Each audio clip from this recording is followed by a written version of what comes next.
got some stuff on my mind. I just want to do a drop in and talk about business. Talk about, pretty much got two types of, well, it's not necessarily just two types, but mainly you either in business or you're the businessman or you're non-businessman. And I just want to talk about, people, that basically dealing with people that want to do things or say, okay, you know what, let's start a business. And, next thing you get to the point where you starting a business with somebody, but you deal with someone, you yourself is a business, you have some type of business background, even self-employed background, but you're dealing with someone that does not have a self-employment background nor a business background, of course. And what's the difference? And we can even delve into the world of a business owner. Okay, so I'm in the works. I might be able to do an interview with someone that I believe is a business owner. Someone that basically I believe does less than 25% of the actual work and actually runs a system versus just, working a business like it's a 9 to 5 and then you're doing most of the front end work and you're doing most of the back end work. That would be more of a self-employed individual. But I think I'm gonna try to talk to someone I'm pretty sure is more of a business, an actual business owner, and it's a difference, Now, like I said before, just because you do most of the work, like for example, my grandfather, he did most of the work. Not most of the work, but he worked. Basically, my grandfather and my grandmother, by the way, they would wake up together at about 5 a.m. every day, and they would open the store. And then by the time 8 o'clock rolled around, or whatever, I think about 9 a.m., they would take whatever they could and go to the bank, open up, go to the drive-through. It was a black bank, by the way. I think it was called. I think it was called South Shore Bank. I think at the time, they would go to the bank, drop the money off or whatever, and then they would get some money, get coins and stuff, so they can make change. They would do that just about every day. So they would wake up 5 a.m., open up the store, clean up whatever was cleaned up. They had a cat. The cat's name was Midnight, I believe. But I had to ask my grandmother, because it's been a long. I'm talking about when I'm speaking about this. This is like 1987. Like, it's a long time ago, so I really don't remember. But I remember a couple things. Okay, well, not so much a couple things, but a couple key things. One, my grandfather, he worked his business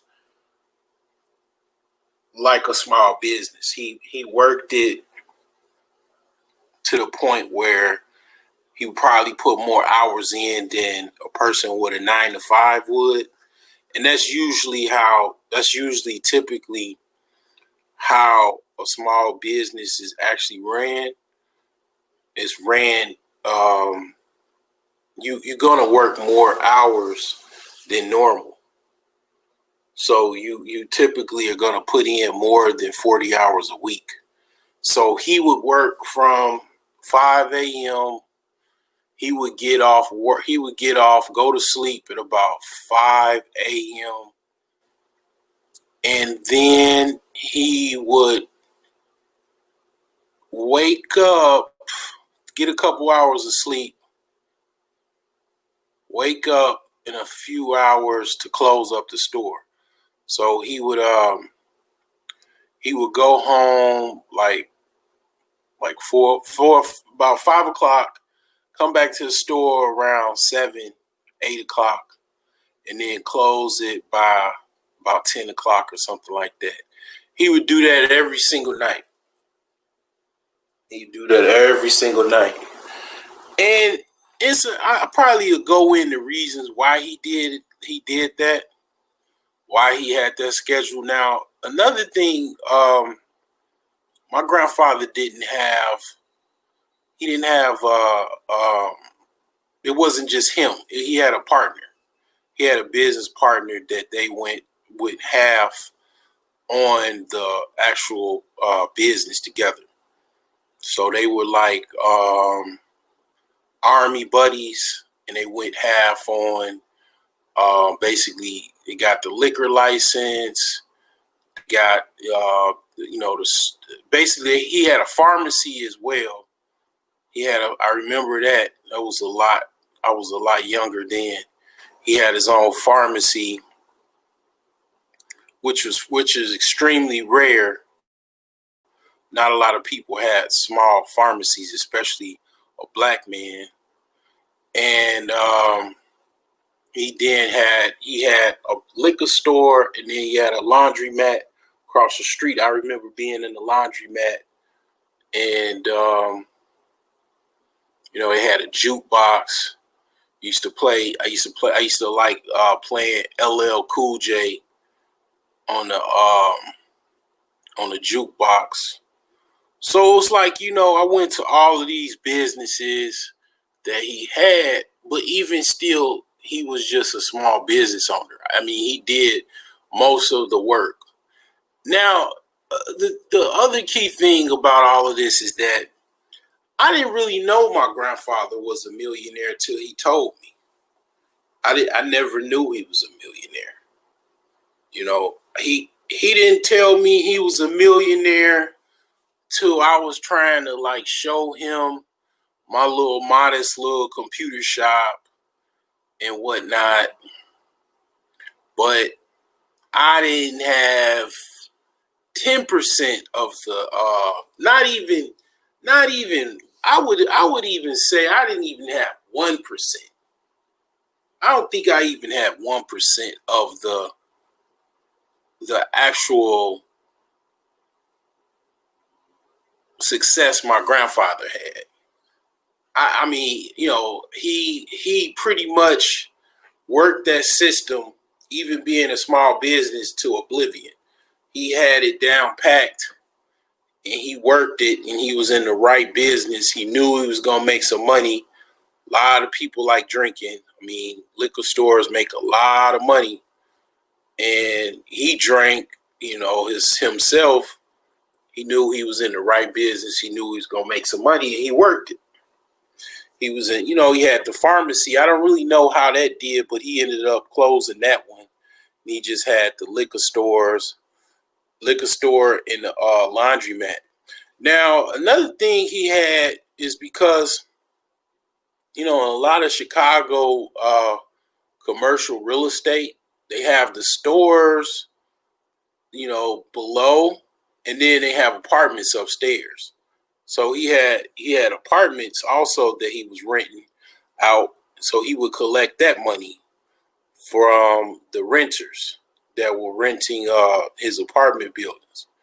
So he had that aspect, and then he also had his liquor store and laundromat with the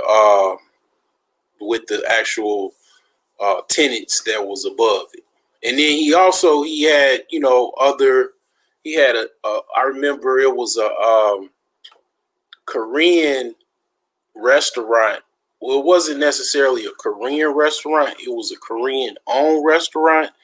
They sold like, typical, I call it hood food. They had like cheeseburgers and hot dogs and stuff like that. Like that was one of his tenants that rented one of his stores, and he just pretty much had a really good system. He definitely worked over 25% of it, but he was a millionaire. He was in the right business. He was making the right moves. He had a partner, and he had a regiment, and he ran that regiment and that system, and he worked that system. And he had a degree in actually financial accounting, or business finance. So he knew what he was doing. He knew how to do it. He started basically with getting his own cash. He worked basically 2 jobs, and then he pretty much kind of secretively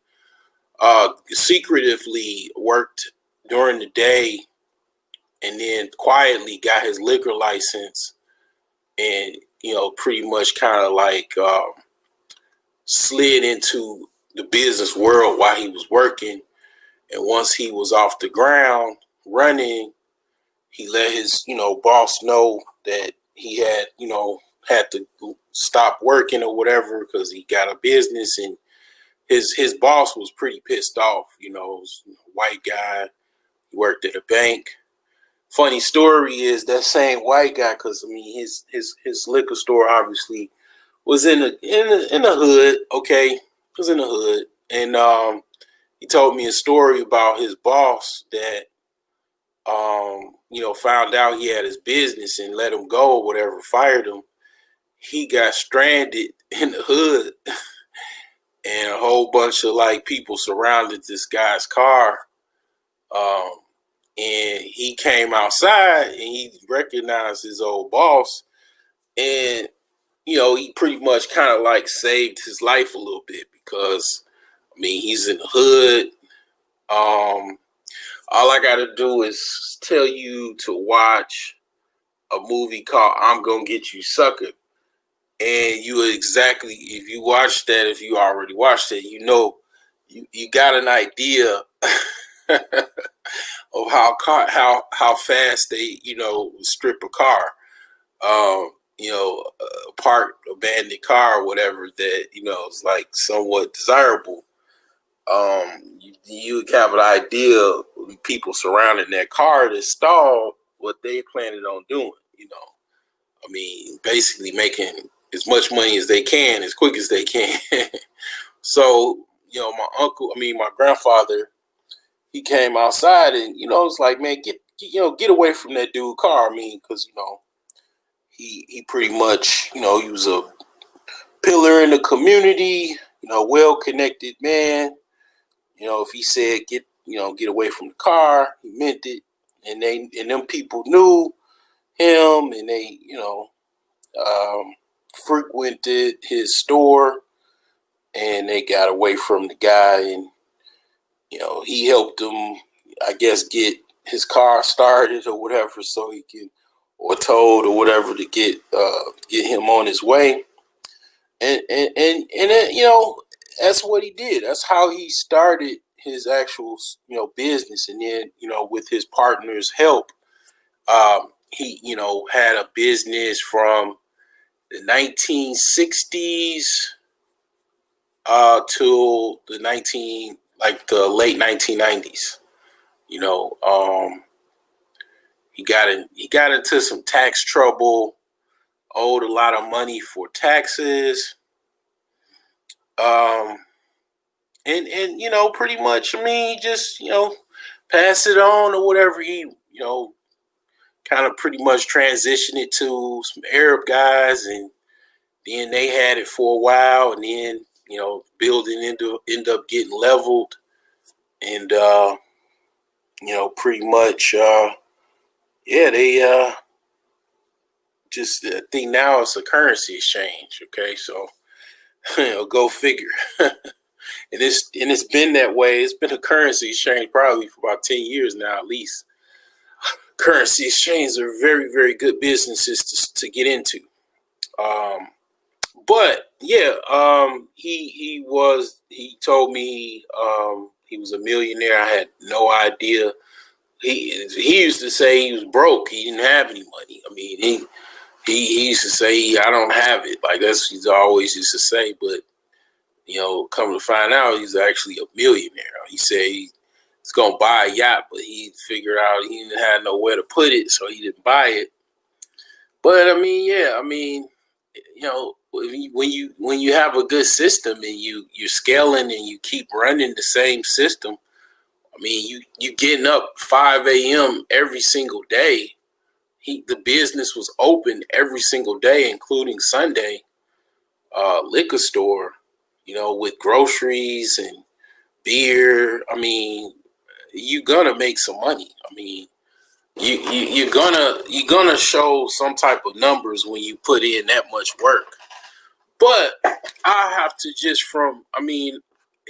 the man is now kind of getting to pre-stage dementia. He won't probably know, unfortunately, that's why you gotta, sit down and talk to your parents, your grandparents, aunts and uncles before they get so old that they don't even remember, because the man, if I asked him now, he wouldn't remember, unfortunately. It's kind of sad because he used to take me fishing and stuff like that. And he don't even remember the last time he went fishing.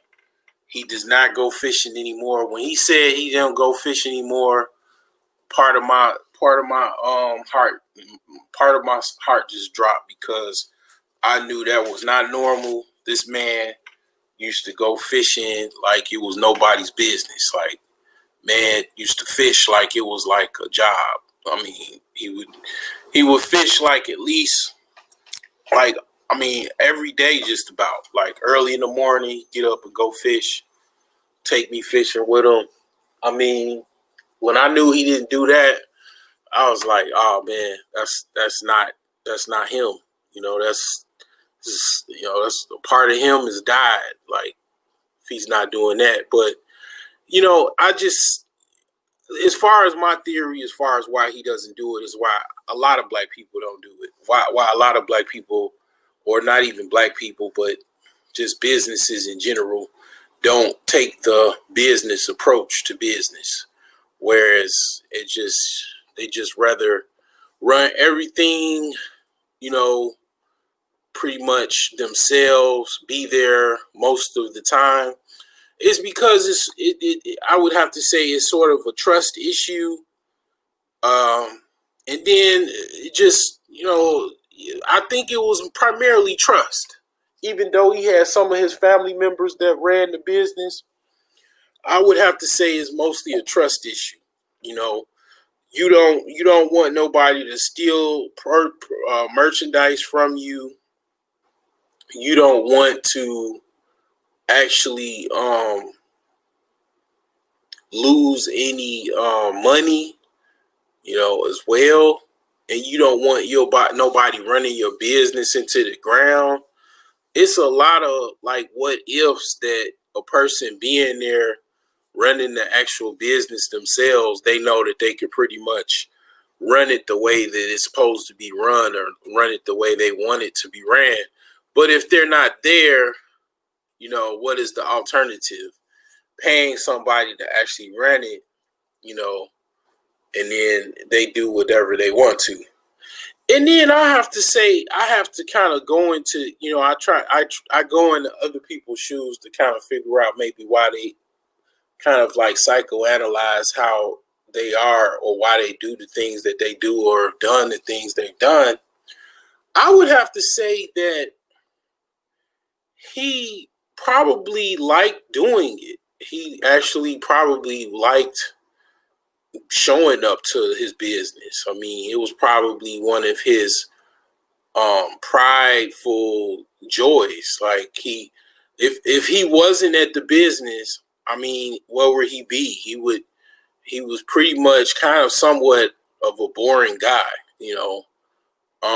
Most earth signs are. Most earth signs are just pretty much typically boring guys, and girls to a certain degree.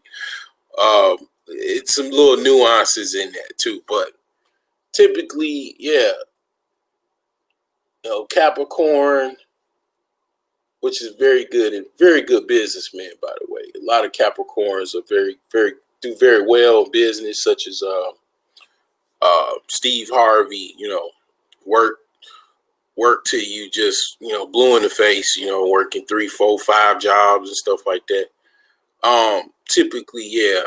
That and I have to admit, I tried to be kind of like follow my grandfather's footsteps. I tried to actually be like my grandfather, and I had to realize, and people ask me, I've been on other people panels and stuff, and I asked them, I say, because I've heard this before, why don't you, I asked them, why don't you really, believe in astrology or consider astrology as being something that is valuable or anything like that? And they just say, they say their reasons or whatever. But the thing is that, yeah, I had to use that to be like, hey, I'm not my grandfather. I'm never going to be my grandfather. I can be is certain qualities. I can think, okay, I can be like him, but I'm never going to be my grandfather, and I'm not my grandfather. So I had to look at things different. I'm going to do things different. I'm going to think different things. And then I've had talks with my grandfather, and I tried to kind of get in his head a little bit, and he would be like, he'd say something like this, because my grandfather, he was very stern. He didn't pull no punches when he had to. He would say things how they were or how he thought it. He would say, I ran into guys like you before. You think you're clever or something like that, and you think that you got it all figured out. That's what he said. I remember that. But yeah, I would try to critique him, and yeah, he would throw a monkey wrench and say stuff like that, and it'd be like, yeah, wow, yeah, you figured it out a little bit, huh? But yeah, man, I had to look at myself and how I live my life, and I had to step back and be like, you know what, I can't be like nobody but myself. I gotta be myself. I can look at the things that need to be done and then do it the best way I can, but I can't be someone else. I gotta be myself. Trying to be like somebody else will drive you crazy, literally. So unfortunately, I had to be, myself, and a lot better off that way. But I definitely will say that that plan that he had to run his business is actually not necessarily the worst plan. It requires a lot of dedication, a lot of time and energy. Yet, with today's technology, you kind of don't even have to. You can be somewhere, and you don't necessarily. What's going on, Soul Shader? You can be somewhere, but you don't necessarily have to be there. So it's like basically he could have, like, with today's technology, with camera systems, he could have watched on his business. He could, they even have cameras where you can talk into the camera at the people that are actually there, and it's also wireless, And other than the power cords, you got to plug it up. It doesn't run off of, they don't have, well, yeah, some camera systems do have pretty long lasting batteries. So it depends on what camera system you got. But a lot of camera system, you have to plug them up to some type of power source, But yet, like I said, I don't think that was it. I don't think the reason why he chose to be at the business very, like more than, I would say he was 75% involved into the business, like as far as being there all the time, you could even say 80%. I think he did that because that's what he wanted to do. He would be bored probably at home because what only thing he did when he got home was drink, smoke, watch cable TV. So I don't think he would want to be like doing just that, because that is one thing about actually being on your own. It's kind of boring, man, to be up and stuff like that. And like, let's say if you were by yourself and you got a whole bunch of money, you could work and do whatever you want. It's fun, but it's also boring too. It's kind of because the thing about it is, like, just imagine that you're at home and you're in your bedroom. Yeah, you get to sleep whenever you want, do whatever you want for the most part, work when you want. Yet, kind of like you want to be around other people sometimes. So it's like, okay, that type of world is just a little bit different, The business world versus the work world is just a little bit different. It's like you want to be around other people. You don't necessarily want to be at home. Like, a lot of times being at home is like extremely, extremely boring. I mean, it just for the sake of just being a businessman, you really have to know how to engage in that and deal with that, because even the CEO, like, I've worked for corporations where I was one-on-one with the CEO. CEO shows up to work, mostly every day, typically. Not there all the time, but he shows up she shows up every single day. My life right now is I have to show up every single day. I don't get paid unless I show up. I don't get any off-paid days off or nothing like that. So, it's just, you gotta really understand, from the perspective of a small business owner, why they choose that type of system. Why does a person that has a restaurant, why does he or she there all the time? People don't want to like take risks sometimes. They don't want nobody stealing their recipes. They want to be there, cook all the food, be there, show up. They want to make sure everything is up and running. Because a lot of times when you start a business, and in my grandfather's case, he definitely was in this situation, if not worse, because my grandfather, he grew up in a shack in Mississippi with no running water, no electricity. So he grew up extremely, extremely poor. So getting out of that situation, you only got one shot. You know what I'm saying? It's like, a lot of times that's really what it is. It's like some old Eminem 8 Mile type shit. Like, you literally have one opportunity, like maybe another, but really only one, to be honest. And if you mess it up, that's it. You might not never recover from it. and that ultimately kind of happened. I mean, he was able to get a second shot though, and I actually helped my grandfather. But I'll get to that. But he actually he didn't have the luxury to be like to take any risks.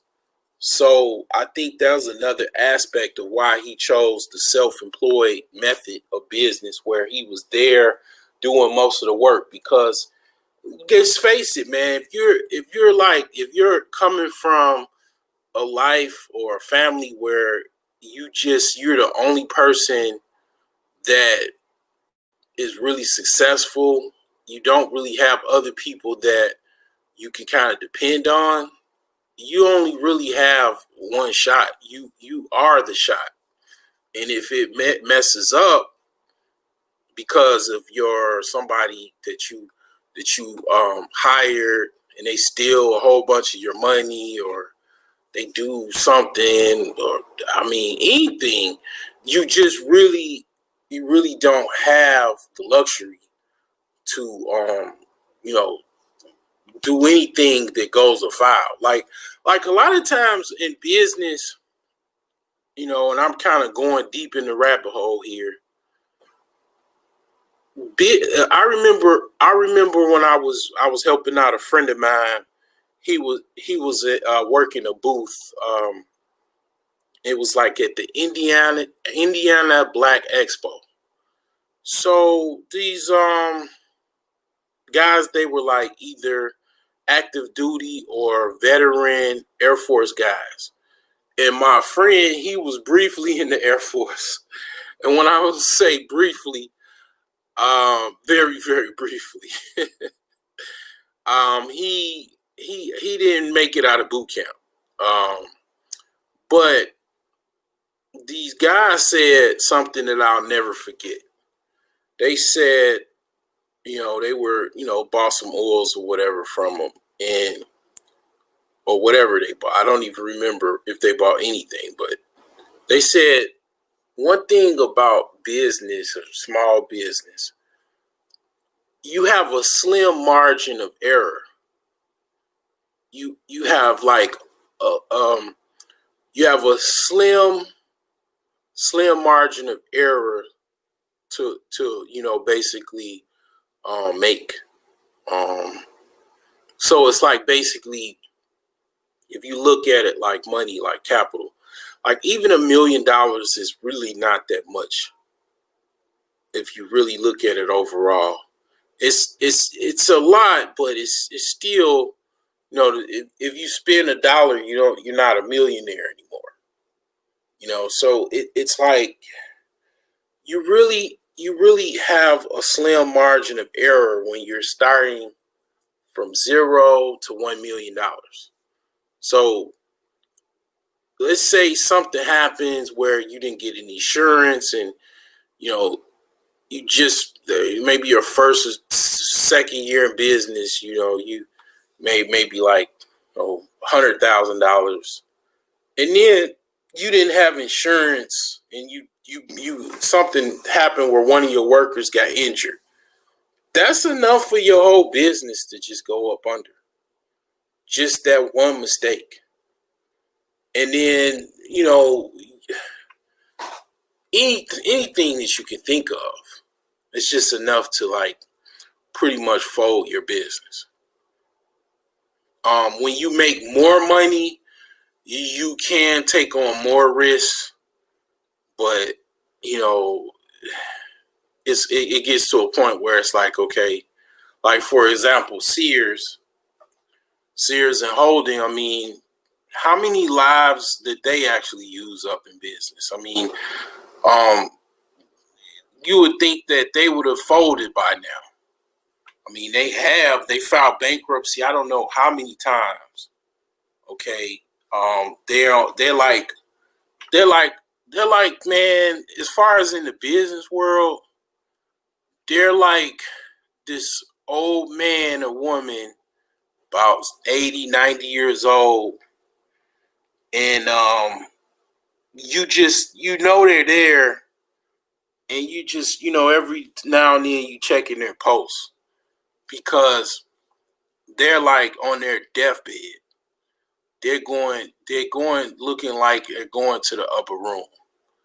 Now, the only thing that could save them, what, is replacing their body. I mean, what? I mean, like literally, like I mean, they would have to replace their entire. They would have to replace that old man or woman with like, you know, a baby or a child, not a baby, but like a young man or woman, like in that scenario. Like, and that's really what they do. Like, they need people like Soul Shader. You know, they need a young guy, you know what I'm saying? What's going on, Bruh John? Or even Bruh John. They need these a millennial to take the company. And you know what? I'm you know, this is the genius in me.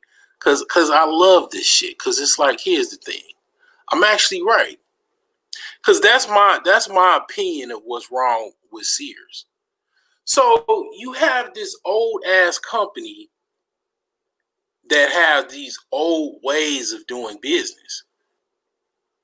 And they are way behind of what is the actual norm. The new way of doing business is different than the old way. So I'm older, man. I'm 40 years old. Okay, I've been around when Sears used to have. They used to have, before the internet and all this. They had a catalog. So a lot of these businesses, man, they had catalogs, dude, where you look in the catalog, it would come in the mail, and that's how you knew what you wanted to buy. And you would actually buy stuff off of this catalog. That's actually how, like, okay, Sears was the Amazon of the early 1900s. You can go, just the magazine, the actual catalog was the internet back then. that was the internet. I swear to God.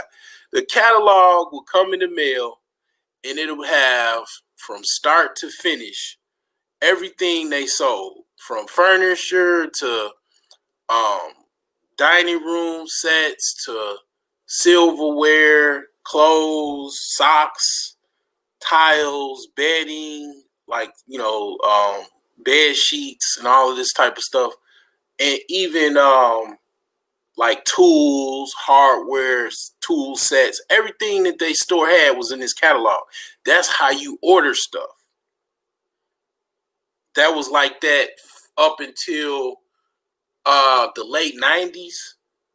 Okay, so the thing is that is what's wrong with Sears. And then you have these old white guys with a whole bunch of money, and they trying to keep this old dead body on life support.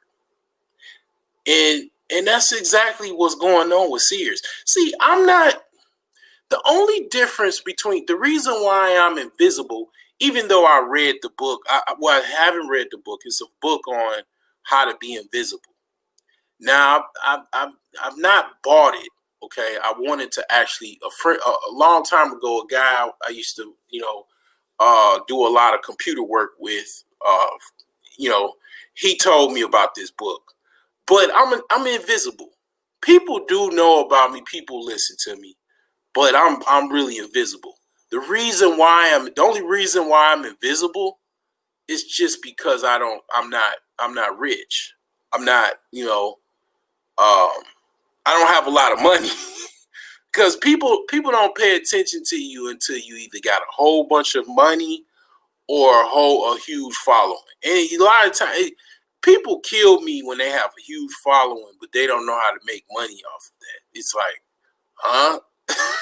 It's like having a whole bunch of people following you, and you have like this army, but it's people on YouTube with 60,000 subscribers, and they unemployed. They on unemployment, complaining about them not being able to get a job. I swear to God, my right hand to God, so help me, I promise you, I've seen it. I'm subscribed to this said individual, and it's a woman, unemployed, and got 60,000 subscribers, and she's talking about how she can't get a job, or it's, don't blame me because I can't get a job. 60,000 freaking subscribers. And I think her channel was monetized, but I'm not sure. But I mean, where they do that at? So, I mean, anyway, back to the invisibility. I'm an invisible dude, okay? Yeah, I mean, I'm invisible. Now, I am kind of, drumming up the beats or whatever, but I'm pretty much invisible. But I know what I'm talking about. I'm well read. I'm well researched. I have my resume is pretty stellar. My book collection is spot on. I have more books that I haven't read than I've even read, and I got thousands upon thousands of ebooks. I got like at least 200 books. Probably only read probably about maybe 15% of them. But that 15% is something else. And I went to college. I went as far as I got as far as one class away from getting my bachelor's. I know that's hilarious, but it is what it is. I literally, they were like, you know what? Nope. You owe us $5,000, pay it or leave. Couldn't pay up, and that was it. Bruh John, basically, here's the thing. It's people with bachelor's degrees that don't know how to market themselves to get a job. I know you probably I don't know, you might have heard this, or might have seen it. I didn't start to see this until I actually got probably my second year of college. I'll never forget. I used to work at a warehouse outside of Champaign, Illinois, University of Illinois campus. And I worked at this testing center. I worked with a dude, older guy. I was 18 at the time. He had to be in his 50s. This man had a master's degree. And he was working in the same warehouse I was working in, lifting these boxes of tests, because I worked for a test company that did standardized tests or whatever. And I'm like, what the hell am I going to college for?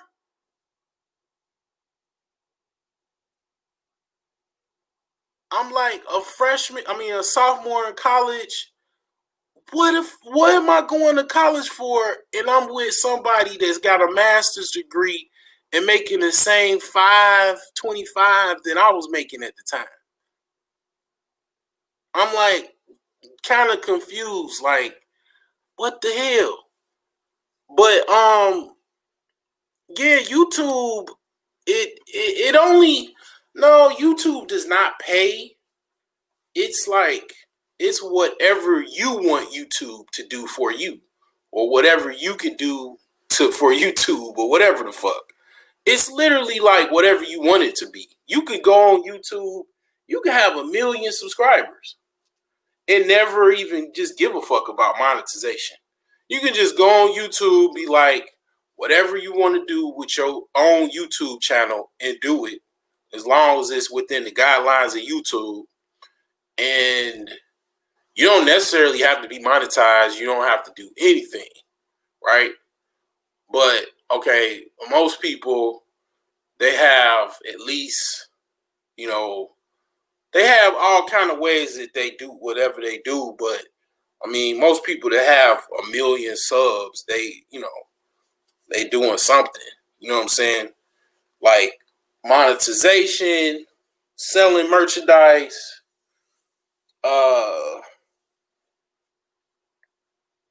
doing all kind of things. I mean, it's a lot of things you could do. You know what I'm saying? I mean, the thing is what I'm trying to say is some people just, they have like tools to get them in the door and they're not able to get in the door. You know what I'm saying? Because they don't know how to market themselves. They don't know how to sell themselves. Like some people don't really know how to sell themselves. They don't know how to market themselves. And then I don't know. I mean, it depends on who she fucking with. Cause a lot of women need men just like men, do, need, women. But I mean, men need women for different reasons though. It's like, but women really need men. It's like really kind of like they think that they can do without men, like in a sense that they could be independent. Yeah, but women weren't really designed to be by themselves. They really were designed to be with a man as a cover, for protection, for guidance, um, companionship, purpose, all kind of stuff. I mean, it's in the freaking Bible, and this is a Christian country, so a lot of people have been to church or grandparents and all that. So all of that stuff is in the Bible. Okay, so I'm not saying that people follow the Bible, but I mean, it's just that's what I could tell from kind of a little bit. Like this woman she kind of like lost a little bit. Say 60K subs, you should be getting a check from. Oh, I mean, she probably is.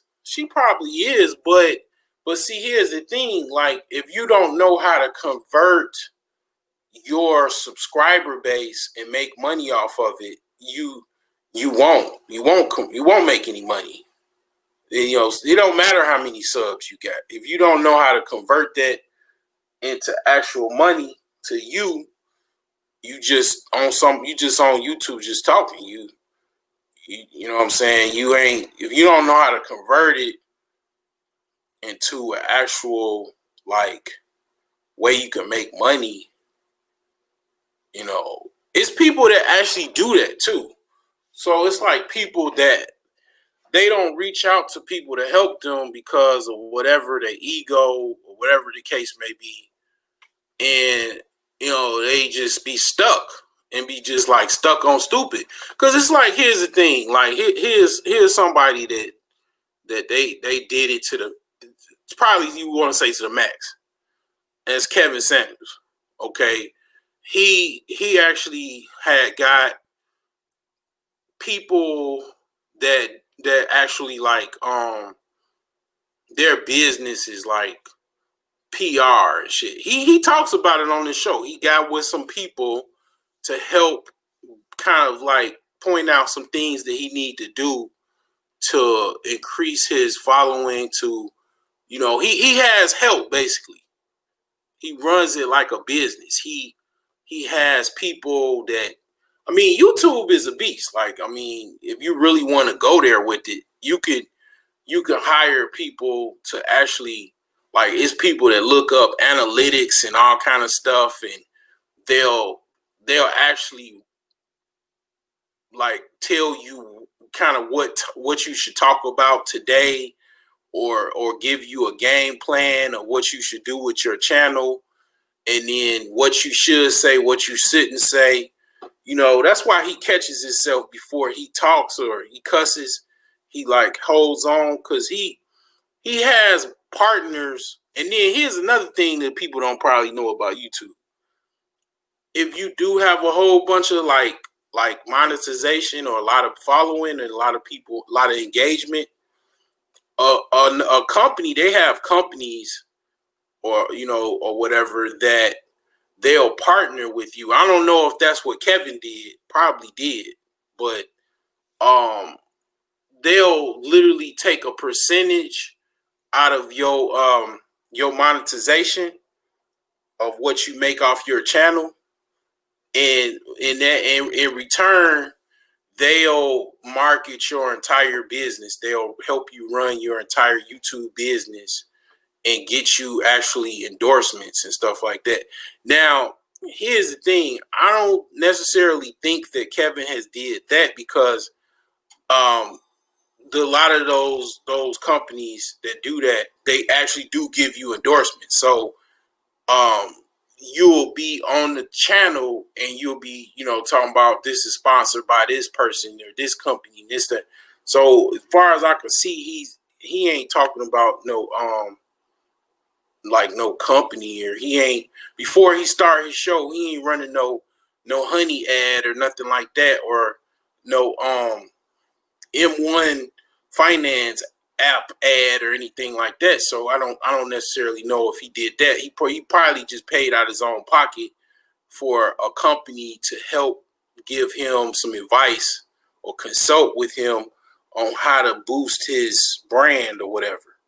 You know what I'm saying? Now, you got people that just don't know how to really,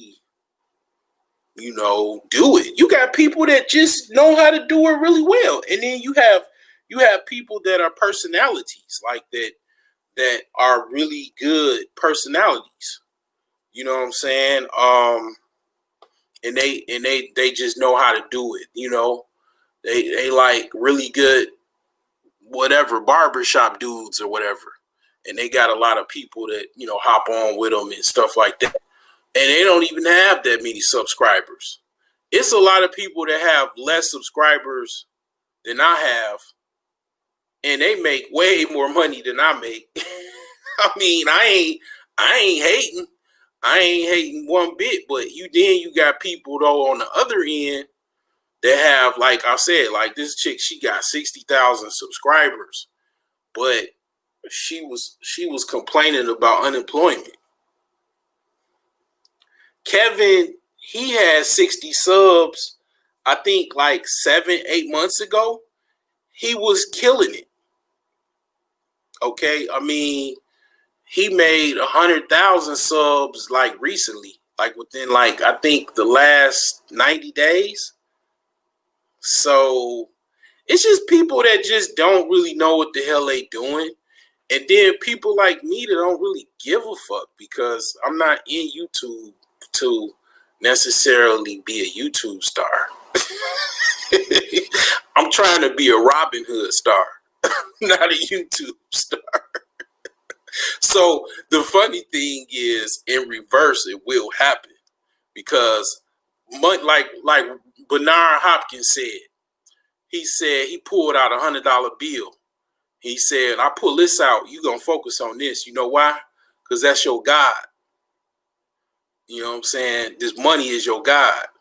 So when you make money, people focus on you. They ain't got no choice but to focus on you then, because you got their God. You know what I'm saying? You say, in God we trust, and you got a whole bunch of trust.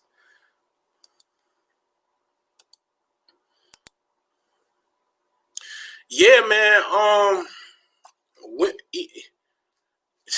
Man, I gotta get a break. I gotta put he just reminded me, man. I gotta make a video on ego, man. Cause I done seen people die off of having, I seen people egos literally kill them.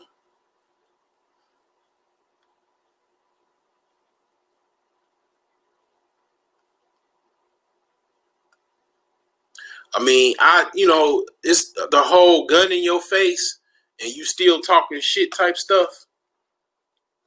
Like somebody just talking shit and then they pull a gun out and they point it at your face and you still like, man, fuck you, man.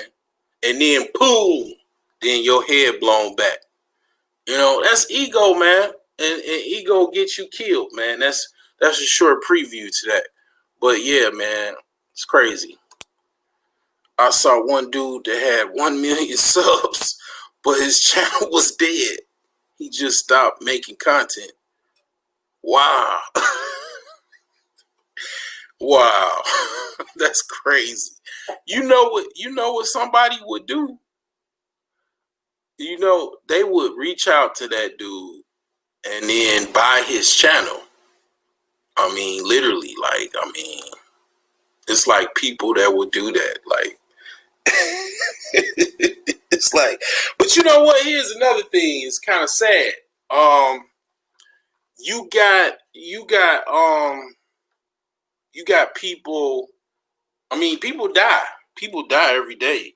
On the black side of the game, on the YouTube side of the game, this chick named Sansa Ray, real thick chick, man. Kind of, some people say fat or whatever, but I ain't gonna lie, man. I mean, it's some people, I ain't gonna mention no names, but some dude, man, he had a little tryst with her. She was supposedly committed suicide, but then it comes to find out she didn't commit suicide. It was somebody spreaded a rumor or some crazy shit, and she's not dead. But in all fairness, yeah, I mean, it's people that actually die, and they have a page up. Or another thing is that people go to jail and shit too. Like, I was listening to because all of the jail, I mean, not jail, but court is on. It's on live. It's on it's actually on YouTube as well. Like, so I can watch the Cook County circuit court feed live on YouTube during the weekdays. I can't take it too long. I think I listened to it one day, and it was like, I can't do this shit every day. Fuck this. Like, it's freaking extremely depressing. It was like listening to First 48, but it was the final First 48. It was like they already made it to being charged, and they got to go for the court. And man, it was like this one chick, she stabbed some dude 27 times because he told her to wear a mask. Man, that judge was like, you're a danger to yourself and the rest of society. You have no bail. She couldn't even post out with $1 million. I mean, she had no bail whatsoever. Zero chances of getting out of jail. So it was like, I mean, yes, people go to jail, people die, people probably got sick, something. I mean, you don't even know what happened. Like, and then there's people that just be like 2 tears in a bucket. I mean, they be like, you know what? Forget YouTube. Don't even matter. Like, maybe he already made his money. He made his money or whatever. I don't know. Got into trading, then made some more money, and it's like, fuck YouTube. It's like, what the hell I'm gonna be on YouTube for? I got millions of dollars now. You know what I'm saying? Thank you. I mean, you know what I'm saying? It's like, it's all kind of stuff, man. Yeah, Sansa Ray, man, she got an OnlyFans. Yeah, shout out to her, man. Women pretty much got it. They kind of, I think women have it made. Me personally, I think women have it made. Like, they have literally. This is the absolute truth about women, and I'm gonna have to go back to the business topic, but and I have to finish talking about Sears, but women got it actually made to me, because here's the thing: men go to work, do whatever they can do,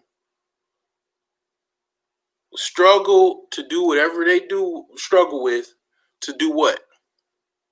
Make more money, right? There's a lot of chicks that need to be locked up for being too aggressive and violent around other people. Nobody should have to be around that type of. Yeah, man, it's crazy, man. I was gonna try to do a video on different animals because I gotta go into Tasmanian devil because a lot of these dudes talking about hyenas. Some of these chicks ain't hyenas. They worse than hyenas. So I've been studying the Tasmanian devil a little bit just to confirm, and I saw a video or two, and I definitely confirmed, yeah, because the chick, okay, so this chick I went to go see in Detroit, well, near Detroit, she was a Tasmanian devil. She wasn't no hyena. Now, I'm very skilled in how to deal with people, and it was very difficult for me to deal with her. I got what I wanted, which was intercourse. It was a lot. The juice was not worth the squeeze. Okay, the drive and all of that shit was not worth it because it was like an offset. It was like, why I have to go through all that just to get some snatch? Like, it's not really worth it. It didn't make really that much sense to me. It was like a very uncomfortable situation. And she wasn't just a hyena. She was not a hyena. She was worse than a hyena because it's actually animals that are very more dangerous and more, aggressive than even hyenas. And that's the only thing really that comes to mind. It's probably other animals, but definitely a Tasmanian devil. And it's certain women, certain men even like Tasmanian devils. Like if you say something that just tick them off, they just going crazy. And it's best. A lot of people like that. They try to get them out of society very, very quickly. A lot of individuals like that, Soul Shader, they are in jail already or in prison doing big numbers. They got the foe on in front of the ever in that motherfucker. Like, because that's a lot of times how those types of individuals are. They have severe, deep mental issues. Like, you know what I'm saying? They cannot be even in society. They have to be like drugged in a mental institution for the rest of their life or something because they have something that is extremely, extremely off with them. And yeah, definitely those types are, I would have to say, more of the architectural design of a Tasmanian devil. As far as women is concerned, yeah, I mean, women have it made, and I've thought that for years, and I've noticed that for years. Okay, since I was a teenager, I noticed that women actually have it made because the older I got, the more I understood that I was right, And when I really hit me, it was like when I actually was getting, like, I was married and I had children and everything, and even before that, it hit me like basically back to what are you going to work for? What are you trying to strive for? Unless you're gay, you're striving to be successful so you can get some successful pussy. I mean, dudes literally like go to work for pussy. I mean, it's now comedians have made jokes about this, but well before they talked about it, I think Eddie Griffin said some shit like that. But basically that a lot of things go back. Like MOT is on the truck right now, headed to wherever he headed, but ultimately he's headed. He ultimately will have to compensate a woman eventually to get some pussy, either directly or indirectly, and we all do, because that's literally what I would even say. Pussy drives the whole world. It's fucking deep, man. Pussy literally motherfuckers, even I would even say people, and they've done it before. They've done it for thousands of years. Went to war for pussy. I mean, so it's like women don't really understand. They do understand, but they don't, like I say, go back to the 60K chick. They don't know how to market the shit. They don't know how to market themselves to actually win. Because here's the thing. I've seen women, my own family, die early because they're trying to be, a man, basically, instead of a woman. You know what I'm saying? They going against the grain. Like when you see women acting and behaving like men, they're going against the grain. And I say a lot of stuff, and I'm starting to lose subs, and that's a good thing because see, here's the thing: if all I ask is, if you disagree, just let me know. I mean, don't be a coward. And if I say something wrong, yeah, okay. If you think that I said something wrong, I mean, I don't know. You have your free will to walk, but the thing is though, if I'm saying something wrong, if you disagree, I mean, this is an open panel. I'm not one. I'm not one to, like, I'm not no dude to set up his channel where I'm not engageable. Like, some people are not necessarily engageable, and I understand why they are not. But I'm not that dude. I engage, other people, and I've done it many times. You know what I'm saying? So, I mean, what I'm saying is basically that, just like a man, right? So if a man, and I told, see, a lot of times women don't really say shit to me because they know I'll be right, and they ain't saying nothing. You can challenge certain things, but you ain't gonna challenge it because it's spot on. Because I mean, I asked the woman, I'm like, okay, so if your dude start wearing dresses tomorrow and purses, are you gonna be attracted to him? Outstanding. I mean, hands down, no. So it's like, that's against the grain for a man to be like wearing a dress, high heels, and a purse, and so you can just stop right there. Okay, that's against the grain for a man to do those things, right? That's like unconventional. So women have not come up with the logic. Only a few women have come up with the actual logic that what they're doing is actually going against the grain. Just like a man wearing a dress, high heels on, and a purse. That's literally, they're doing the opposite. And I've been saying this for years. I said this on my other channel. I mean, basically, you're wearing pants, you're wearing men's shoes, and you're very masculine in your voice, your mannerisms, you're a tomboy, basically. And okay, and you're wondering why you're having issues with men. Because, and then here's another thing that you have to really question yourself as a man. Why am I with a woman that's half trans?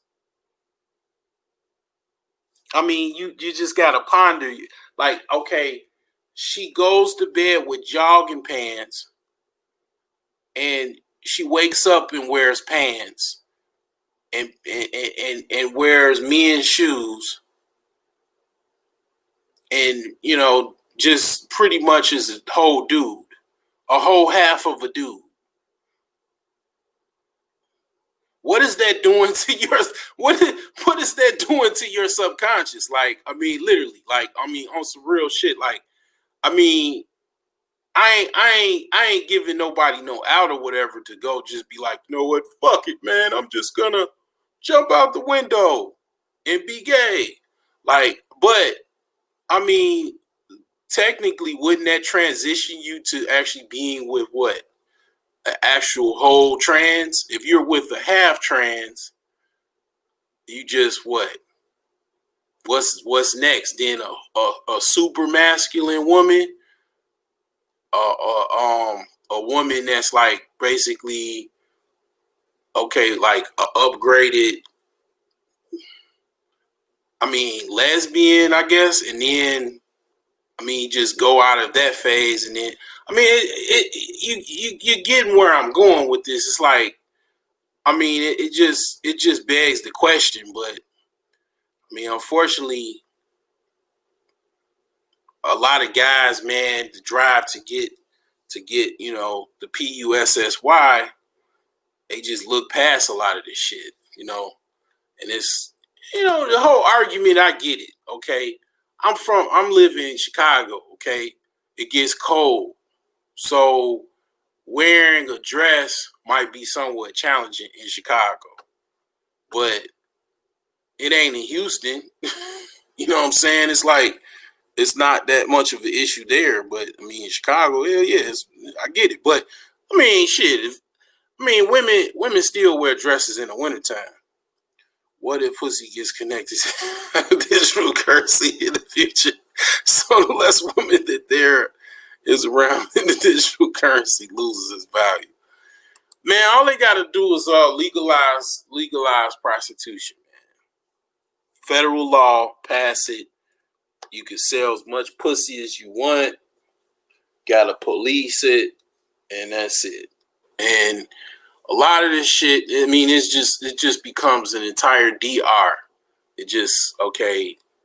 It's not like the DR where it's like every damn woman damn near selling vagina, but it's like if you want to sell vagina and you know the risks involved in that, you can sell it. You know, now,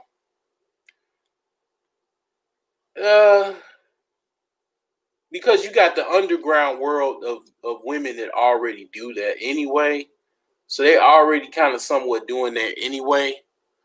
But then, yeah, it is drawbacks to that, but it's drawbacks to everything. But I think that's what, if they did that, then I don't know, like that might help a little bit, but I don't know, man. It'll at least be to a sense where it's like it's not a big deal. Because it's like some parts of the country where sex is really kind of not a big deal because you can just go have sex. Like, it's not like you have to go sneak, or it's very difficult to have sex. You can just go to a brothel, go have sex, and then that's it. Like, you go about your day, you know, it's no big deal, you know.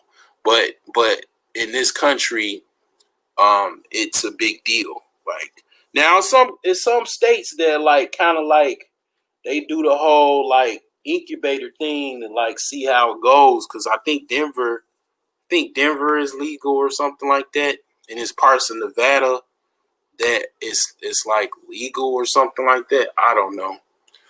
I think that because USA attracts so many women, that's why our country is so powerful, because we got everything.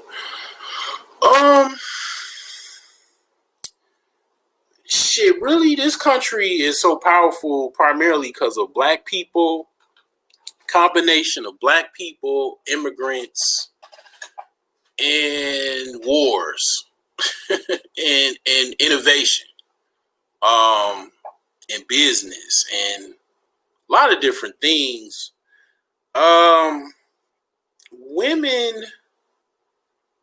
Women are part of that too. I mean, women have contributed too. I mean, women have made innovations, inventions.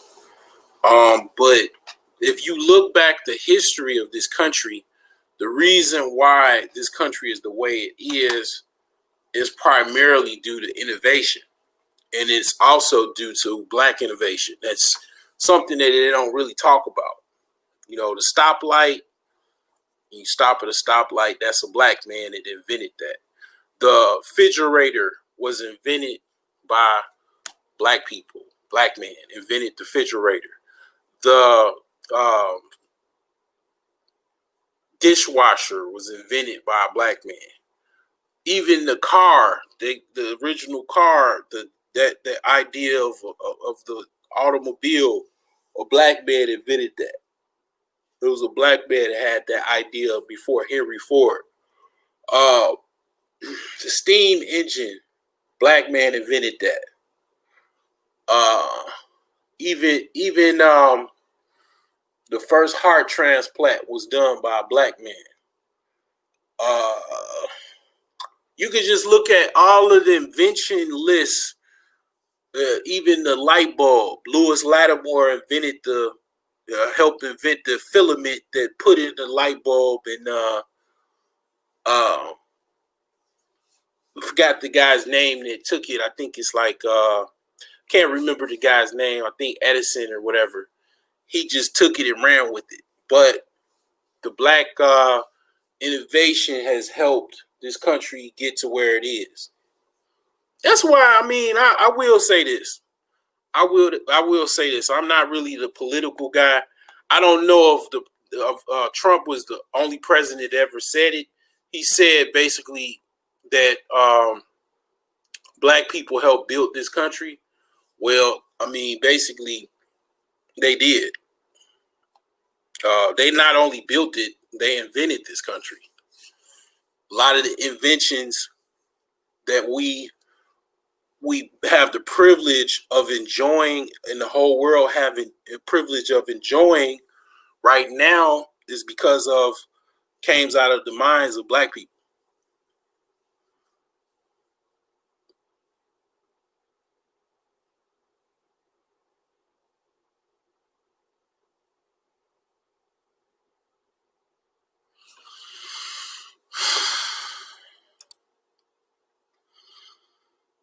It will fix a lot because they don't want shoes to be a white photo. I mean, they know the choices that they have to make. Yeah, internet, all man, it's a Ponzi scheme, man. It's it's like you'll think if you don't read. That's why reading is like very very key. Research. If you don't read, if you like just take everything for what it's worth, like on social media, or not even social media, but just watch TV. Like in the Navy, in boot camp, they used to call it the idiot box. If you just watch TV all day, you'll literally think you ain't shit. I mean, you would think that you was nothing but just a helpless slave that never was nothing. But when you start to research, you start to, peep game, start be like, okay, oh, yeah, oh, okay. Because like one of the ways to get out of slavery was to invent something. So a lot of dudes literally was like, man, they would just imagine that. They were going to sleep at night, waking up in the morning, thinking about what they could do to get the hell out of slavery. They didn't have no money, but they had this idea. And you know what I'm saying? I would have probably invented something too so I can get out of slavery. But I probably would have ran because I'm fast as hell. All I had to do was get a couple spices and throw off the bloodhounds and just run and keep running on some cross country shit, and then just keep on running. And I would have fucking ran and just kept running. That's what I wouldn't have got caught. I would have just kept running. I would have been on some it was this movie with Bruce Willis, and he was in the Navy SEALs, and they were in Nigeria fighting the Nigerian soldiers that was killing these villagers or whatever. And man, they was running at night, and just to catch up on the location, like that's what I would have been doing. I would have been running all night long. Like I would have just been like, fuck it. You ain't catching me. Because you know the repercussions, if you had got caught, they would cut your leg off, maybe. Definitely would have whooped the hell out of you. You would have got whipped all day or some shit like that. It would have been like the worst lashing that that nobody's ever seen. And then they cut your nuts off and all kind of shit. So I would have just been thinking about that when I was running. I just kept on running because I know I was fast enough to, do that. But that's why it's going to be interesting to see what happens when black men from here go. That's why, man, they already been doing that, man. They've been going, man, before I even knew anything about SYSBM, man. Dudes was getting chicks from Brazil, Africa. They was, man, this ain't nothing new, bro. This shit is old, man. I was like 14, man. I was in this house. I was playing Sims because my uncle, he was in IT. And the house I was in was a black dude that was married to a white woman. I was sitting, playing my little computer, playing the computer, man, playing Sims. And they had a boxer. They had a boxer dog. And it was kind of tripped out. That was my first time actually engaging with a boxer. They actually do box. Like, I was playing with it or whatever. And then mom starts trying to steal on me, man. I was like, what the hell? But, I mean, man, they've been, man, black and white people have been breeding since the freaking caves of Europe, man, thousands of years ago. This shit ain't new, man. It's not new, man. See, the thing about it, Soul Shader, let me help you out. I ain't gonna say join the military so you can see the world, but if you got enough money, if you making some money, man, and let's say hopefully this COVID, man, kind of dies down, hopefully. Get you a passport, man, and get the fuck on up out of here, man, and see how other women treat you around the world. Once you see that, then you'll put the puzzle together and you'll see that it's just something that is with this country and it's with these women and it's this, type of like environment and blah, blah, blah, blah, blah, blah, blah. And it's just, it's just a cluster fuck. And you'll realize, oh, okay, this is why it is. It's just a clusterfuck. And, you just deal with it. Here's another thing, man. I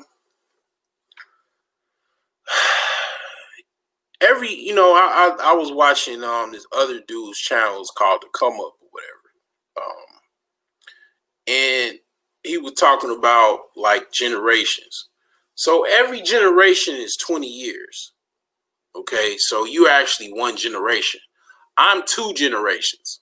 Just me. I've lived two generations already. Okay. So that being said, every generation, is a little bit different or whatever. So I'm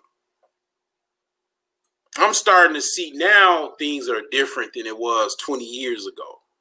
The way young people are driving their cars is different. Like, they don't even give two fucks. They'll just like cut in front of you and then just be like, all right, two tiers, It just, things are a little bit different. The music's different. Everybody's calling each other bro. And I'm kind of like a little uncomfortable by that because I watched the movie. I didn't read the book, but I watched the movie 1984. And that's how they introduced each other. And if we go into that shit, I don't want to go to that world. But yeah, I would not say watch the whole thing because then you're gonna start turning into some black pill motherfucker that I really don't I would just say, I ain't trying to hear nobody talking about, damn, where's Soul Shader at?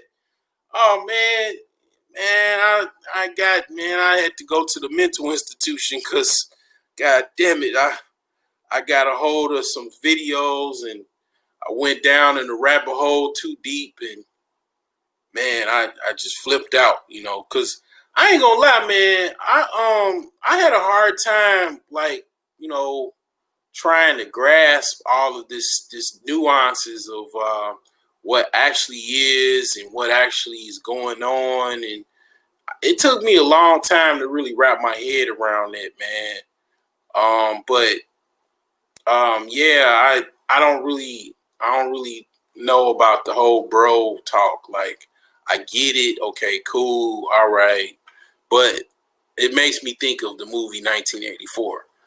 But yeah, I just think that when it comes to women and everything, like, don't think too much of them, because I've been there where I used to just think a lot of them. Like, nah, don't think anything of them, because here's the thing, you got to look at it like, I don't know if you play chess, but you should play chess, because you'll start to think strategic and you'll start thinking of how you're gonna utilize them.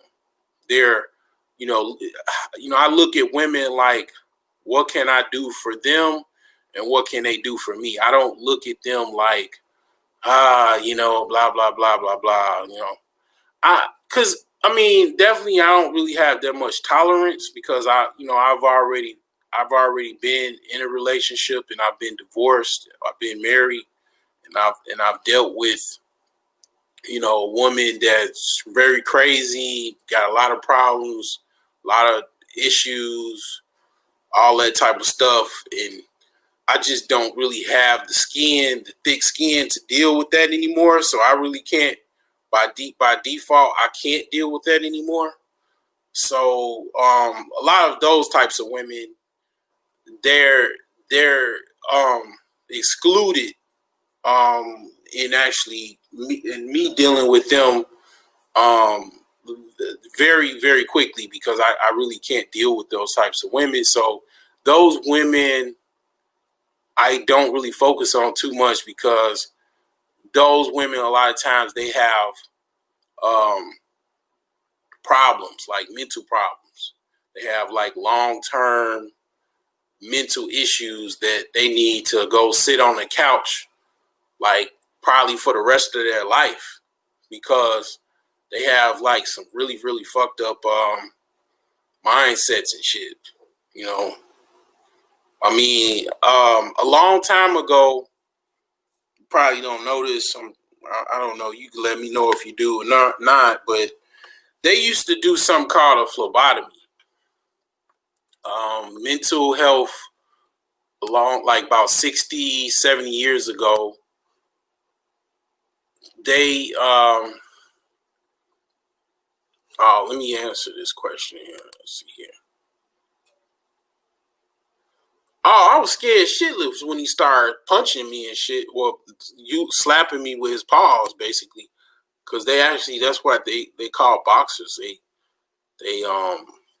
well, they probably train them to do that too. But yeah, I mean, that just scared the shit out of me. But yeah, I mean, like, a long time ago, they used to perform a procedure. Like, doctors used to perform a procedure called the phlebotomy. So they outlawed that. I don't know when, but what the procedure is that they take out your frontal lobe, parts of your frontal lobe. And they used to do this for patients, mental patients that had like really, really deep embedded, like, continuous mental health issues. And what it'll do is it'll take this woman or this man and turn them into somewhat of like a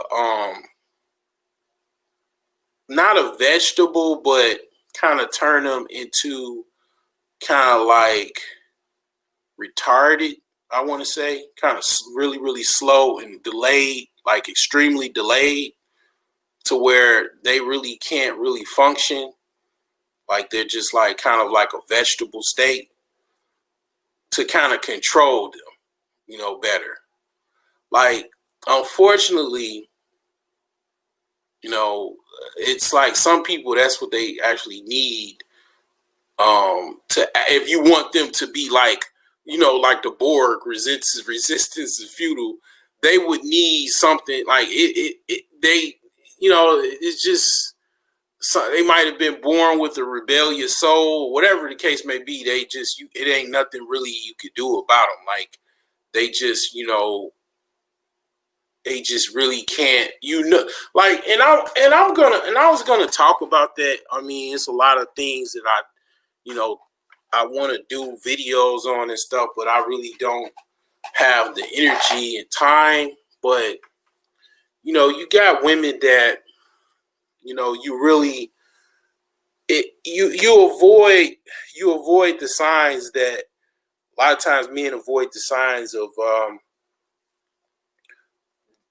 this woman is not somebody that you probably think that they are, but a lot of times men overlook those because they want to just have sex so bad that they just overlook that fact that, okay, if this woman already got one child, and she's got an older child and then a younger child that she just had 5 years ago by somebody else, by another dude, what makes you think you're going to do anything differently if she had 2 babies by 2 different guys and they couldn't deal with her?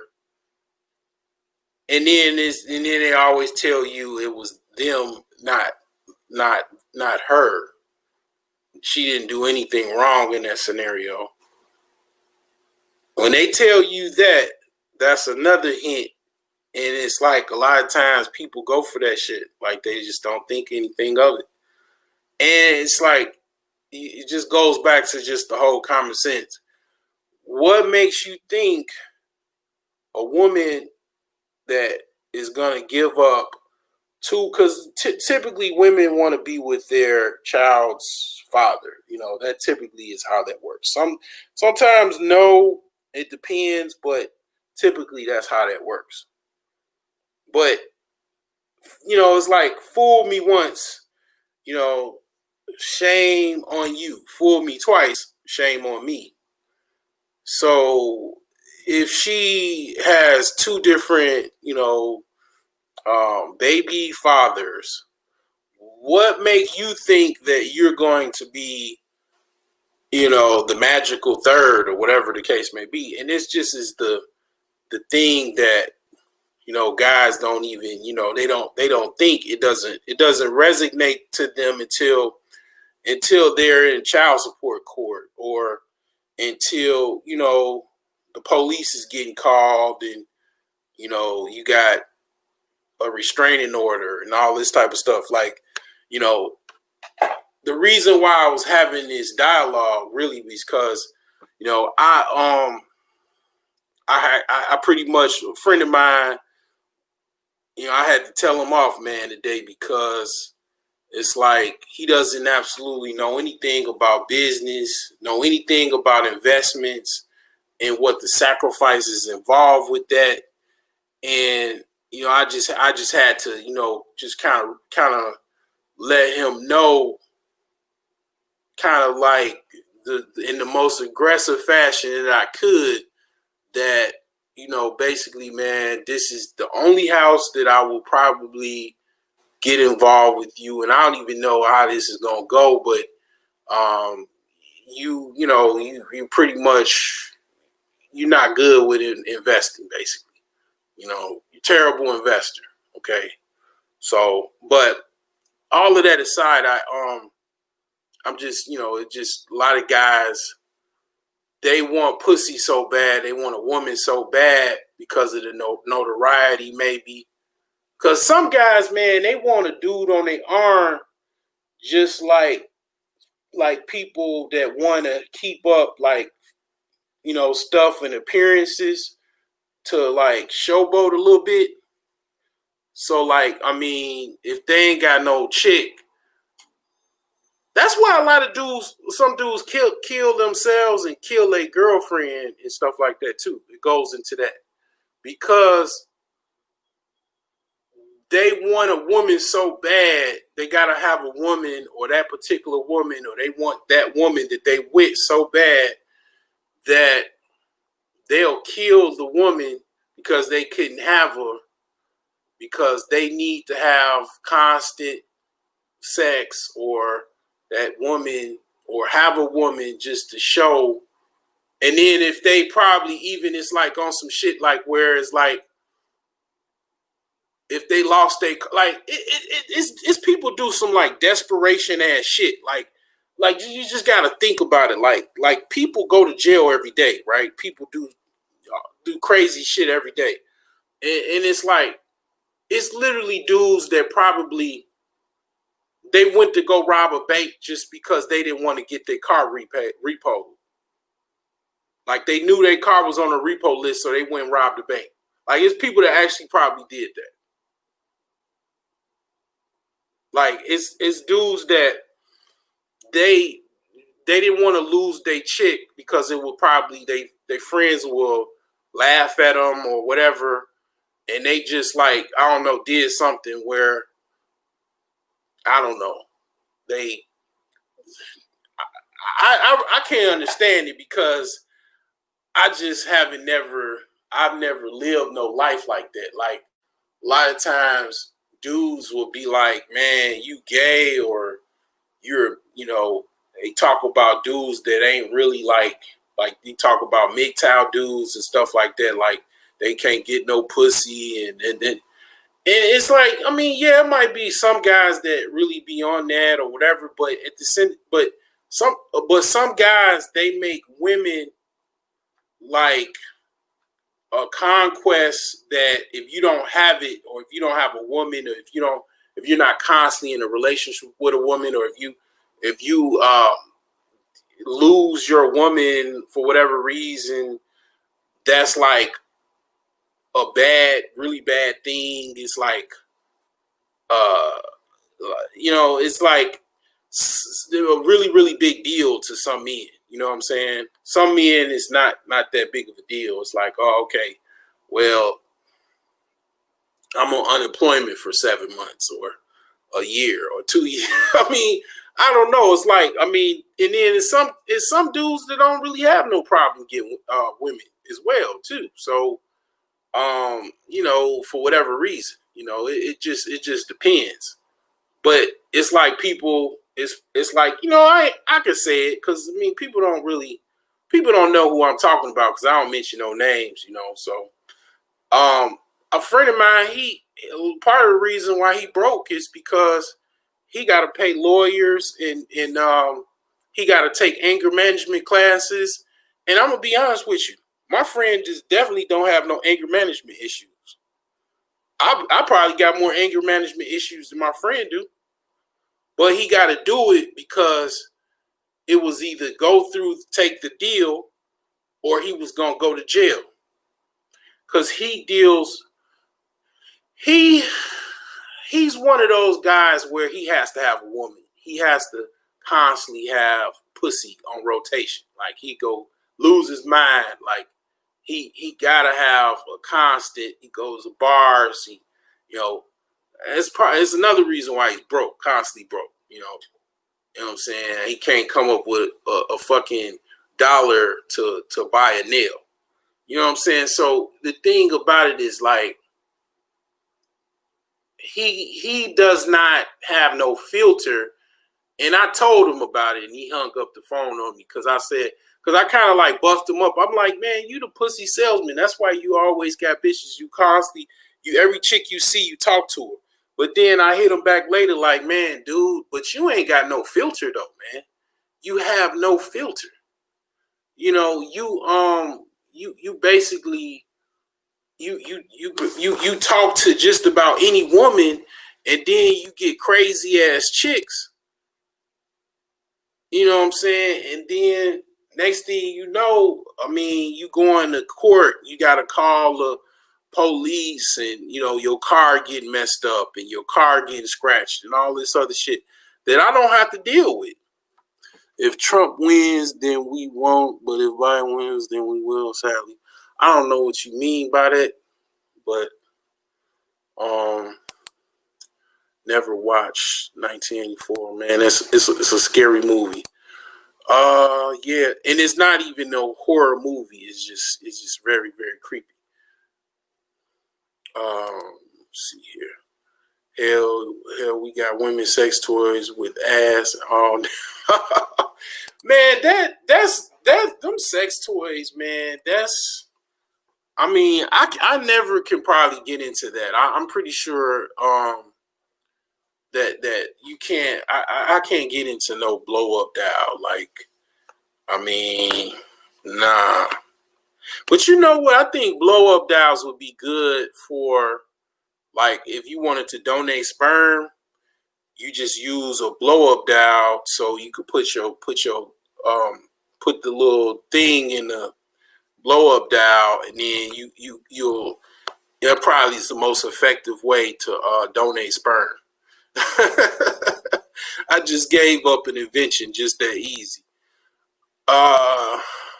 But yeah, man. Everybody different, but what I'm saying, it's like I never really, other than my ex-wife, I really didn't have too much any problems with no women. My ex-girlfriend, we didn't break up amicably, but yeah, my ex-wife was probably the first woman I've ever had really bad experiences with, like where it was like really that bad. I had a chick that had an abortion. That was pretty fucking bad. That shit hit me hard. I mean, and that was like, man, I mean, damn, But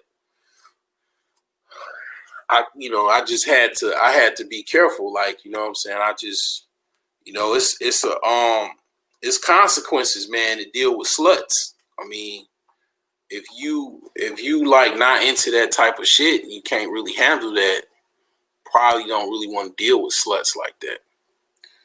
Because, I mean, sluts, they get a lot of abortions. I mean, that's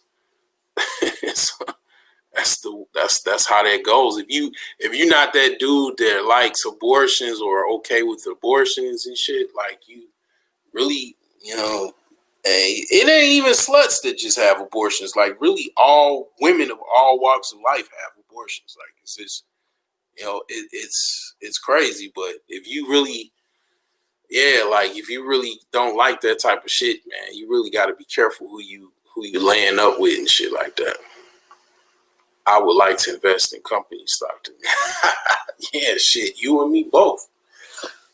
But I don't really know how that market is. I don't really know how that exists as far as how much money is being made in that. I know a lot of women like sex toys and shit. That's a pretty hot market, I believe. Like the dildo market and shit. And then they got stuff that you could put in the woman, and then it could vibrate, and she just, like, you just walk around and just play with your phone, and then just hit the button real quick, and then you know what I'm saying. But the only women that I seen with that on, man, I seen some very, very feminine women, man. I ain't see like no butch chicks with no thing up their joint, like, going crazy. Like, I just seen like women with skirts and shit, But yeah, man, here's the thing. This is we Soul Shader, you like me, you try and think about how I can make some money. You know what I'm saying? Here's the thing. This is one thing that you probably I'm probably like I'm on the bottom, like cats like Kevin is on the top. Here's the in between in all of this, right? You got a whole bunch of women. I'm talking about money. I'm talking about profit. Because you got a problem. You got a problem, there's a problem, there's profit. So you got a lot of women, man, that basically, they don't know what the fuck to do, man. They ain't got no game. They paying for chicks to go talk to chicks and shit. They ain't got no, they got game, but you know, they ain't got really no in between and shit like that. So the thing is that you got a whole lot of women that they ain't got no home training. They don't know how to clean their pussies. They got stanky ass pussies. They don't know how to clean their house. They don't know how to cook. They don't know how to be homemakers. They don't even know how to manage their life. They don't even know how to coordinate their life. Like, you know what I'm saying? Like, they got money, but then they don't know how to like coordinate their life. Like, if you got money, if you whatever you don't like to do or don't want to do, you can pay to somebody to do it. That's one thing about like capitalism. It's one of the powerful, tools of capitalism. You can pay for somebody to do everything that you don't like to do. You don't know how to cook? Guess what? There's websites where you can literally hire someone to cook for you for an hour. If you just want dinner today for your husband or your man, you can go hire someone to cook for you. You can even if you want to be fake about it, you can just got to pretend like that you cooked the food for them and just have them come over, cook, and then you cook the food for them. You don't like to clean? Guess what? And I ain't just talking about this shit. I'm actually doing it. I started a cleaning business. Okay, you don't like to clean, your house is messy as hell. You don't know how to organize. You don't know how to declutter. Pay somebody to clean your house up for you. If you regularly have a problem with it, pay them a monthly fee to clean your house up. And you know what that's gonna do, Soul Shader, bruh John? That's going to free up more of your time, so then you can do other things, because you can like pay, and that's how my business is set up. Everything is itemized. So when you get a quote for a house cleaning, if you need your dishes cleaned, that's included in that. That if whatever you don't want to do, that's included in that. You're gonna have to pay more for it, but you'll have somebody come out once or twice or whatever you pay, or you wanna, have the service done once a week, twice a week, to help you out, to organize and clean, to keep your house up. You don't make that much money, but you're busy, you have children, everything like that. And, they leave, children are very messy. Okay, I get it. You have somebody come out and help you out and clean and everything. And then also, there you can have a freaking nanny. You don't have a nanny full time. You can have a nanny for 2 hours to come and scream at your kids. I don't know, freaking tell them to go do timeout so you can do other things. And then you already there, so if they don't listen to you, I mean, the nanny might not necessarily, you don't want them doing anything, but you're not doing what? Okay. You know what I'm saying? And then, you just, people, we're not like, see, black people have this independent mindset shit, and that independent shit is like literally driving people up the wall. Like, they literally getting taken out, having a hard life, because they just trying to be too independent. You know what I'm saying? And then having a short-term life and just really not doing things to the max. Because here's the thing, like, my grandfather, he did very well, but he could have took that money that he made, and he could have made $100 million. Instead of just being just a millionaire, he could have made $100 million if he just basically, expanded and just used that money to make more money. You know what I'm saying? He shouldn't have never ran out of money. I mean, he gambled a lot. Gambling was an issue. he don't have no problem with that now, but because he don't even remember a lot of shit. So and I don't think he going to the boat like that no more. But I mean, the thing is that he could have done a lot more by basically kind of just being a businessman, more of a businessman. And he was very capable of actually being a businessman because if anybody was to be a businessman, it was him. But a lot of that self-employment stuff kind of wears you out, wears you down a lot, and it's very stressful. And it's just really like, he did very, very well for himself. Because a lot of people, they don't make it to be millionaires in business. A lot of these people that you see, they're self-employed. They just barely making it to barely like to maybe doing okay, but they definitely not millionaires. I mean, he was actually a millionaire. But the thing about it is he could have probably took it to a whole nother level by just actually using a business model, which is a system that you run, that you basically you have it run by managers. You pay a manager to be to be your replacement, and then you work the management team all the way to where they manage your business. They work that shift that you were working, and then you come in to fill in the gaps when it's needed. If he would have did that, man, I think he would have done well. I think he would have been able to have another store, and then at least he'd probably have even more millions because he'd had another store. Then he just pay another manager to run that store, and then you just do it like that. But the thing is that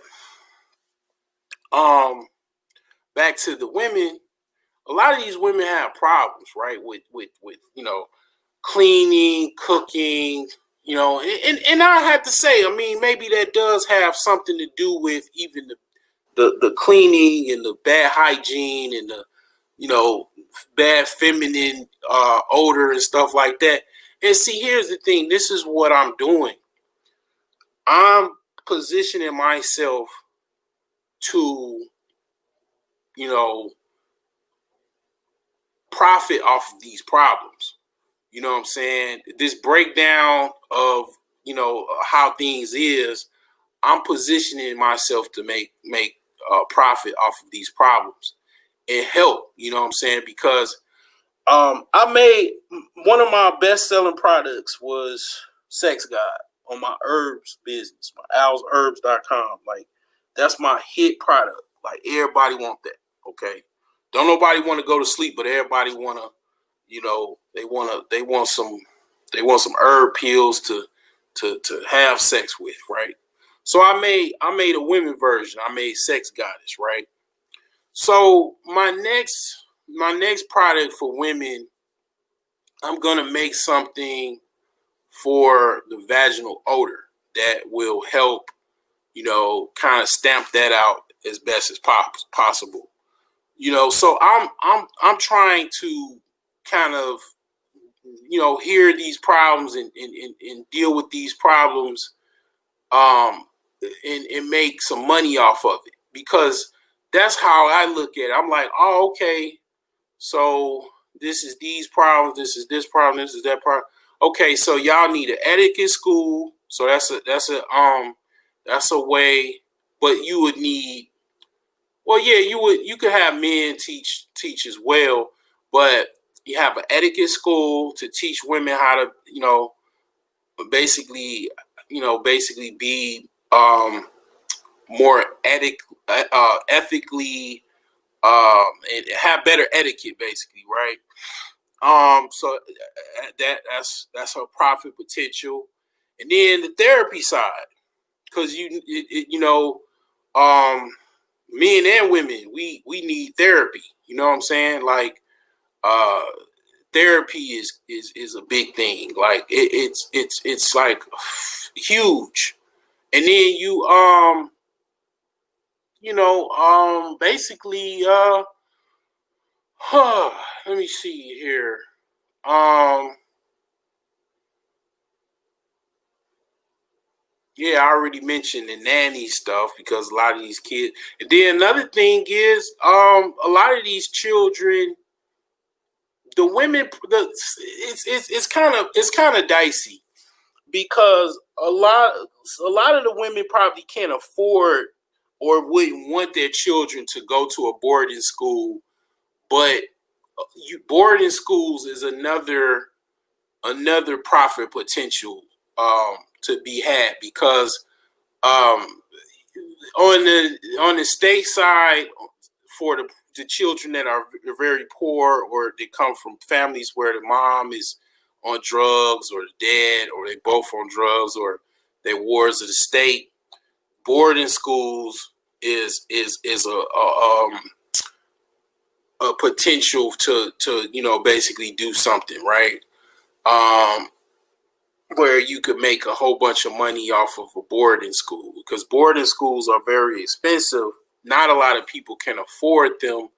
What you could probably do is like offer like maybe 20 scholarships a year or something for needy individuals, and then have um, some elite people fund those scholarship spots. Have like a banquet every year to fund those scholarship seats or whatever. So some needy children can uh, basically be housed. And then you could broker with the state and actually get funding from the state. So these children that have nowhere to go, that they're wards of the state, they actually be in the boarding school. You know what I'm saying? Um, and that's what I'm saying. That's the problems in society. Me being someone that was going to school to be a social worker, like I said, taking a whole bunch of sociology courses, the problems in society, that's what academia is for. That's what the quote unquote elites and educated class is supposed to do. They're supposed to look at the problems in society, solve those problems with funding and action plans, and actually implement those things. You know what I'm saying? Because you're supposed to make money off of the problems and also supposed to solve those problems. So when you complain and stuff like that, I'm too old to complain. I'm trying to make money off of this problem. You know what I'm saying? This problem, I'm trying to solve it and then also make money off of it because I'm a capitalist.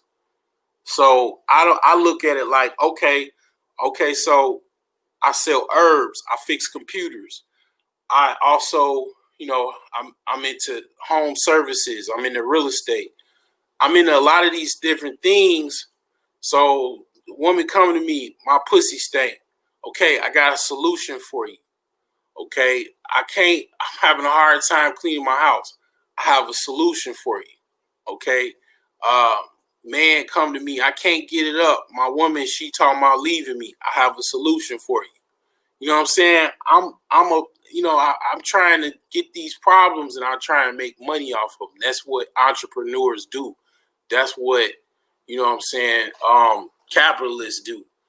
They try to make money, like you say, you trying to figure out what the sex dolls is talking about.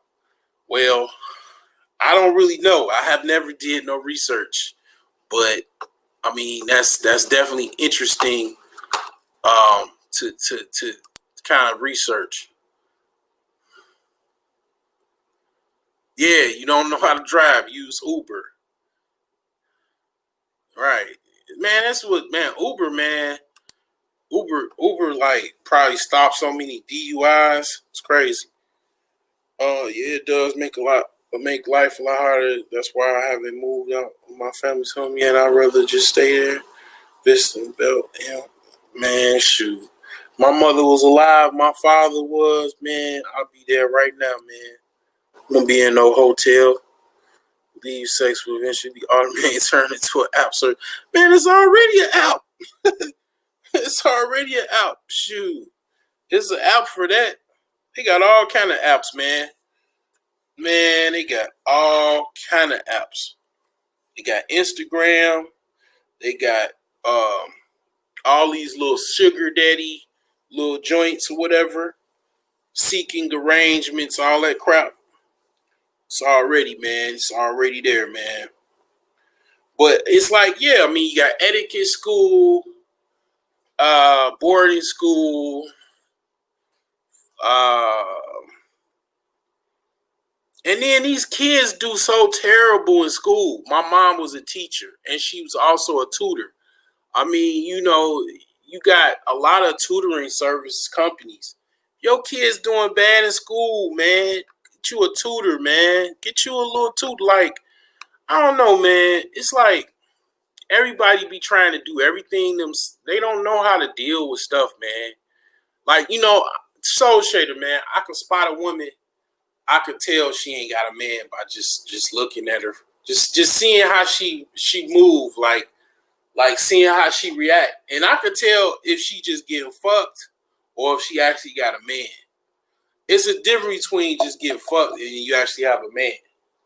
Like, you getting fucked, right? But you ain't actually got nobody, like, you know what I'm saying, really, like, you know what I'm saying, really helping you out, really, doing for you. I mean, it's a different type of situation. You know what I'm saying? It's like I could spot women and kind of tell what's going on. I could just kind of look at them and see what the hell is going on by just the way they react. Without, you know what I'm saying, without them even wearing the ring, I could spot it. I'm like, oh, okay, she got somebody most likely because she's well taken care of. She looks, really relaxed, focused, driven.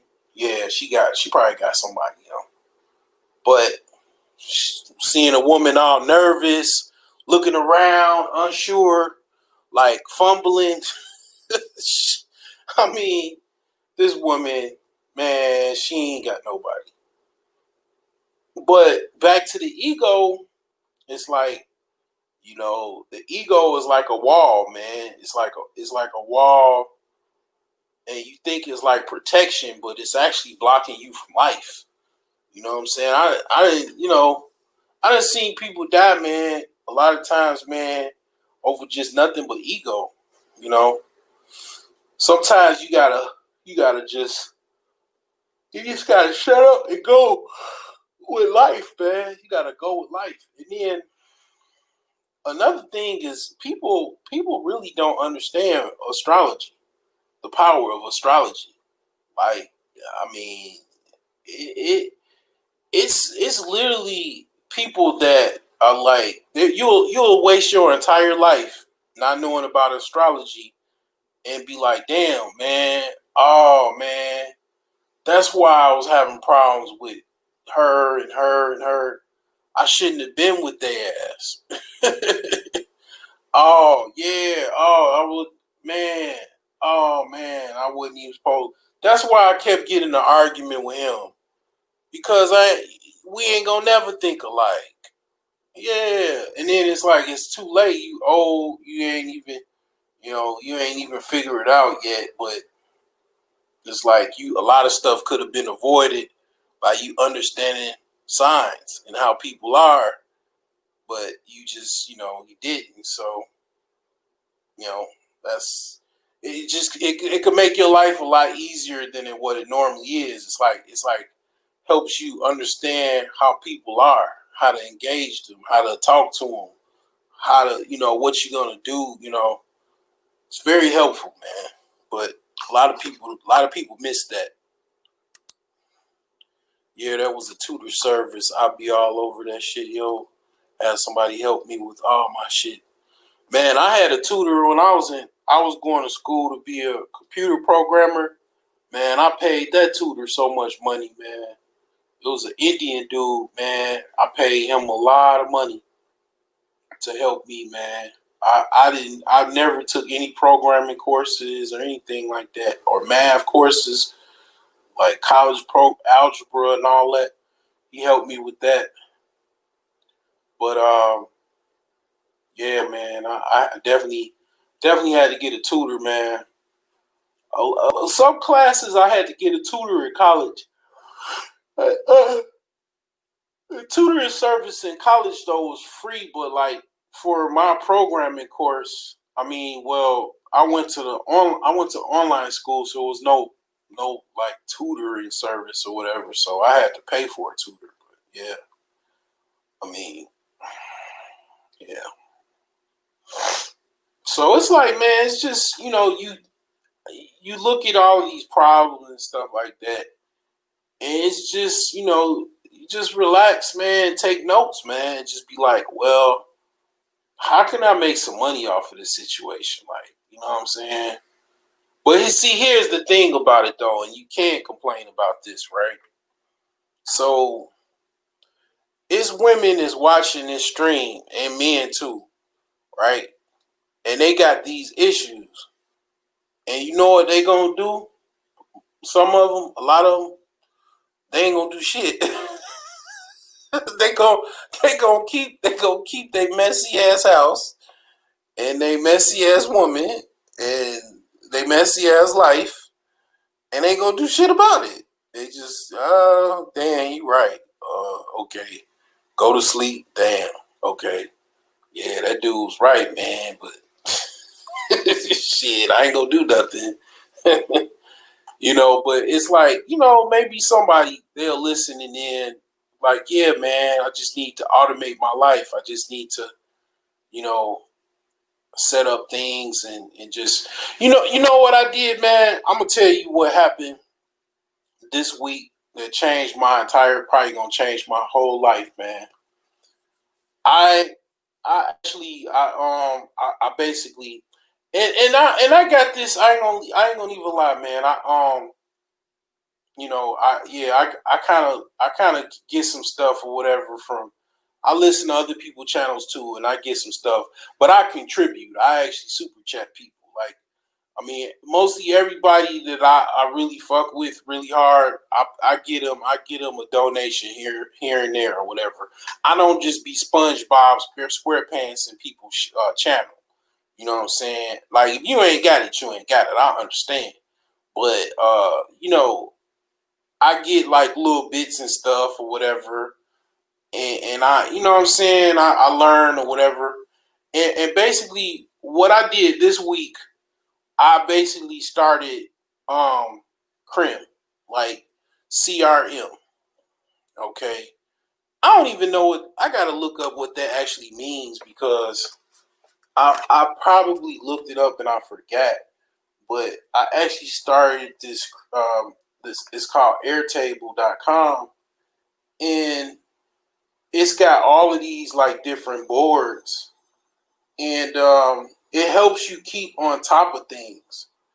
And it's like helping me in my job. It's helping me in life with my problems. Like, it's called Customer Relationship Management. So, I mean, it's like so much stuff, man, that you could keep track of with the CRM tool, and it's helped me a lot, man, because a lot of stuff is going on. I mean, I'm trying to literally like take off and do all this stuff, and you know what I'm saying, it's really been helping me out. It's like kind of it's you could pay for a professional version, but if you just using it right now, it's like free for just like one user or something like that. But the thing is man, I think this is gonna take off and be. I don't know if it's like already publicly traded, but this thing, man, if this ever get publicly traded, man, I got to get on this, right away. I talked about this already. I talked about this Wednesday, I believe. I talked about this. Talked about this Wednesday. I dropped the link Wednesday, I believe I did. I'm not sure. But I've already mentioned this, but this is like what I started this week. And it helps me keep on top of a lot of different things in my life, man. Keep me on track. it's actually something that I was going to talk about, which was it's called the Eisenhower Matrix. So Eisenhower, man, he has like this to-do list on steroids, and it's part of that. Like, it's one of the actual boards that you get from Airtable.com. It's basically, you have stuff that's urgent, then you have stuff that's non-urgent, and then I think, like, what's the other section? Let me see what the other section is. And man, I can see like this it's called the Eisenhower Matrix, like President Eisenhower. So you got basically urgent, non-urgent, and non-important, and non-urgent. Actually, you got, it's just like basically it sections things off to urgent, non-urgent, and non-important, or whatever. But the thing is man, I would have never really thought about that, to organize everything like that, man. I could see how Eisenhower was a badass general, man, because like, that's a to-do list on steroids. So you got stuff that's urgent, you could put up at the top, then non-urgent, and then non-important at the bottom. So all of these things that you gotta do, you can separate them in two different categories, and you could even set up categories how you want them to name them and stuff like that. So it's very like user friendly and customizable or whatever. So, but yeah, man, that's to-do list, man. That's like a to-do list on steroids, But yeah, man, I look at things like, okay, I look at the problems of society, and it's like, what I'm saying, like, okay, you said SYSBM. I'm like, all right, well, it's guys already on that. It's guys that's been doing that, and they dead and gone. Like, it's a dude named Charles Tyler, man. He I think they say he died, man. And this dude, man, and that's a whole nother side of the game too, because I saw that. And this wasn't called no SYSBM, man. They probably called more passport bros. It was not Charles Taylor. Charles Tyler. Let me see here. Put in Brazil. See here. Yeah, he died, man. That dude died. That's crazy.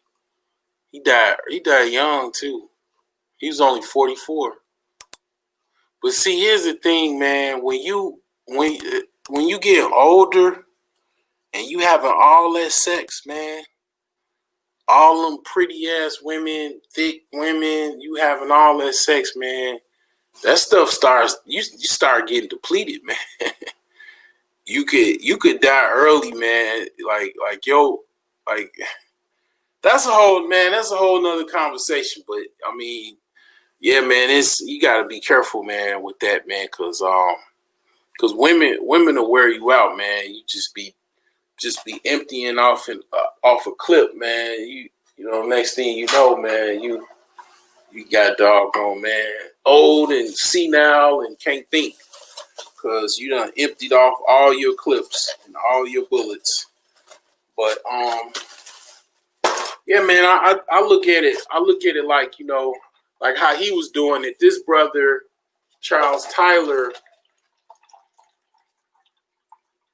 I'm gonna drop the link of him or whatever. Just give me a little water. But and yeah, you definitely want to drink a lot of water. You're gonna need all kind of stuff, man. But this guy, man, he what he did was, he had a group, and he he basically helped men get overseas. He helped them basically navigate outside of the United States. So the United States, he called the United States, man. He called the United States the Matrix. So it's like, going back to the Matrix. After you get off the plane, coming back from Brazil, Dominican Republic, or wherever you go, it's like kind of sad. Like, man, I got to come back here, to this Matrix where women treat you like shit. You're just nothing but a walking ATM machine with the phallus. It's just, and then you unappreciated, and you have to deal with all of the other stuff that you got to deal with, going to work and all this stuff where people don't like you and all that. It's just kind of different, man. When you're in another country, it's just a little bit different, man. And the thing is that not all it's not all women are like all women. It is some rare women that are, probably already married. Most of them already snatched up. And they call them. I guess they say they call them pick-me's. I've been off YouTube and I came back on recently, like the last 2 years, I think now, and I never heard the term pick-me. 3-4 years ago. This is something new. So I guess that's what they call now, pick-me's. But I mean, I don't know. That doesn't. I don't look at them like pick-me's. I mean, they're just just women that agree that basically agree with men and agree with how things supposed to be with men. And I don't necessarily. I guess if that's what they call them now, okay, that's what they call them. But I don't know.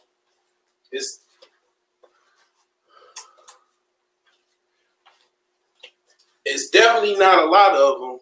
It's not a lot of women that are on the market. A lot of the women that are like, and this is where I'm going to do a video on this, but a lot of women that are prime women, they're already snatched up. It's kind of like prime steak. I mean, you're going to get the best steak you can get. And then ultimately, you want, look at it like a mortgage or a car loan. You got subprime car loans, and then you got prime car loans. A prime car loan will be anything above 5% interest. And then, or let's just say 7% interest. And everything outside of that, 10%, 15%, 20%, 25%, 30% interest rate car loan is a subprime car loan.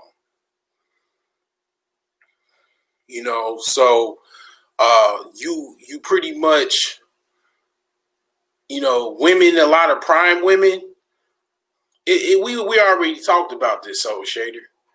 We done rocked it out with this because a lot of those prime women, like the 5 and belows and even 7-ups, that they're very agreeable, very feminine, and they might not even be attractive. Like I said, 5 belows, and they're very submissive.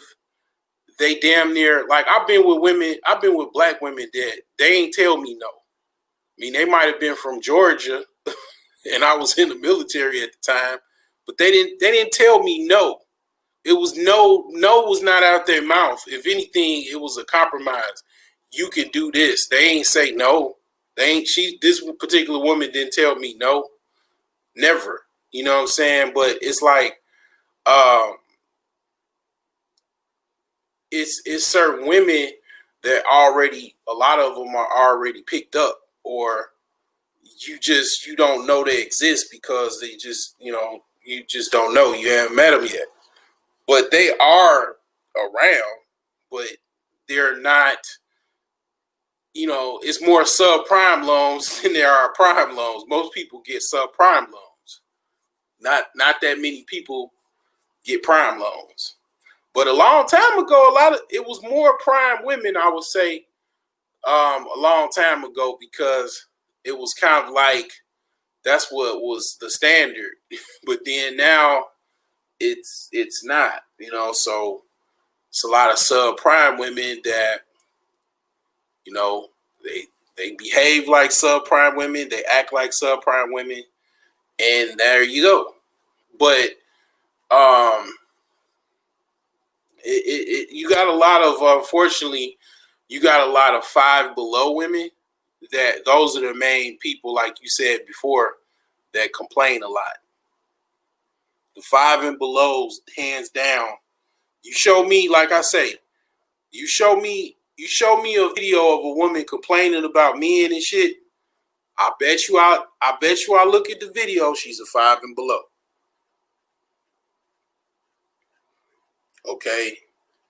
And she doesn't understand that she does not have the options to act and behave in a way that basically other women can get away with. She thinks because maybe she got friends that are very gorgeous and pretty that she should be able to get away with the same behaviors that they get away with. But it just wasn't that wasn't the way she you know what I'm saying? That just wasn't the way it was designed for her to be. You know what I'm saying? It is what it is, but it's like she thinks that she can be just like the 7 and the 8 and the 9, but she can't. But she thinks that in her mind she should be able to. So then she complains because she can't do the things that 7s and 8s and 9s do. Or even the 6s. So she just complains about it when she doesn't really realize, that not only she can't complain, she has to be extremely submissive, damn near a man's slave, in order to have any sort of a chance. And that's pretty much what Kevin is saying, but he can't say that. I can, because I don't give 2 fucks about my brand.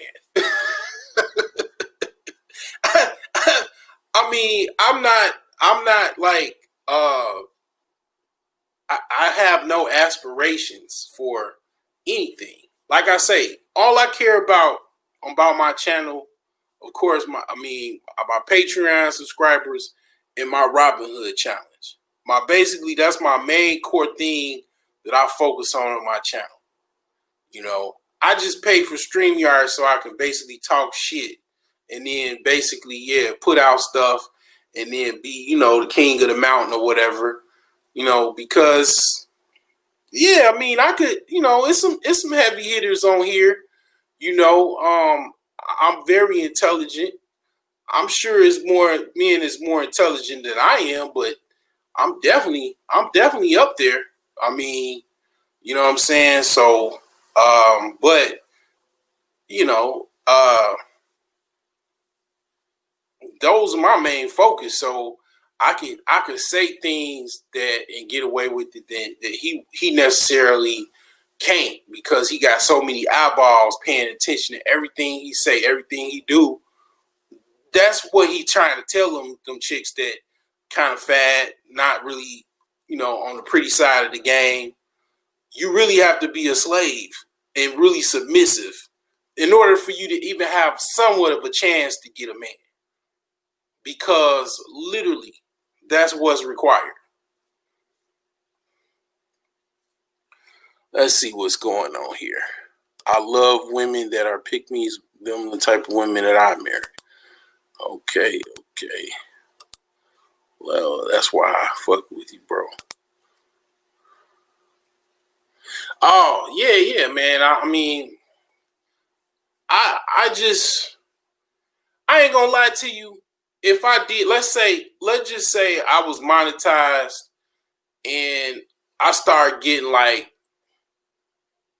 $10,000 worth of super chats every time I got on, right?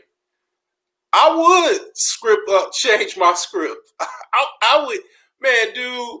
You would, man. If I start getting that, if that was what I was getting, and then I was getting people to hit my site up, and I'm getting people to ask me a million questions and hit my Ask a Genius link, man, I'll come up on here. Man, I'll probably quit my job.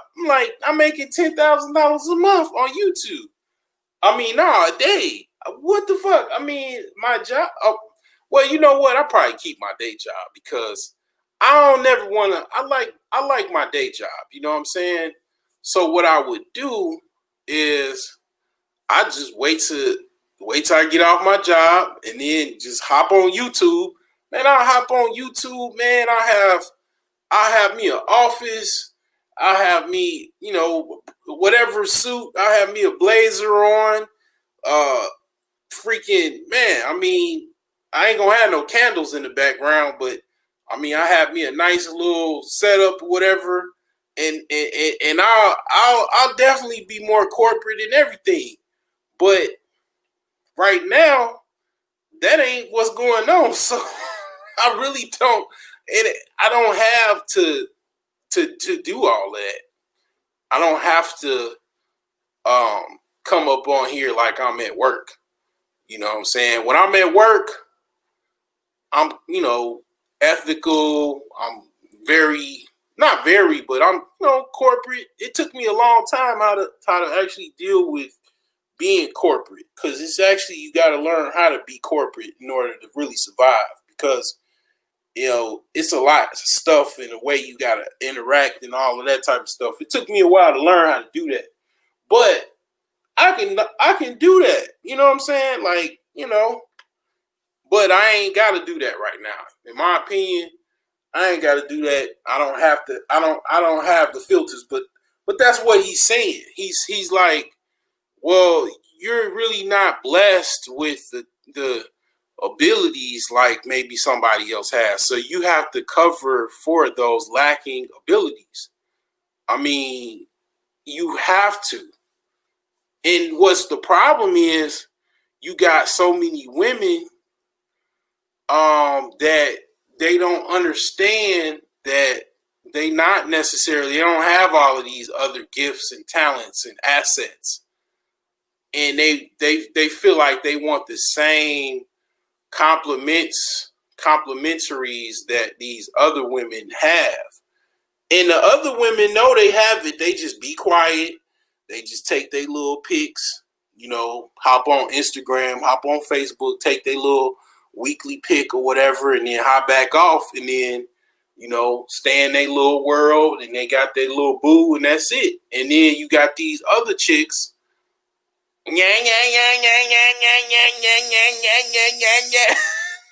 It's like, if you just shut the fuck up and go be a happy slave, and get it to your head that that's what you gotta be, you will have somebody coming home to you, waiting on you to, feed them a meal and, do everything that's required. But you don't get it because you ain't got no game, because your daddy didn't tell you nothing, because he either wasn't around or he just didn't tell you. What's going on, underrated?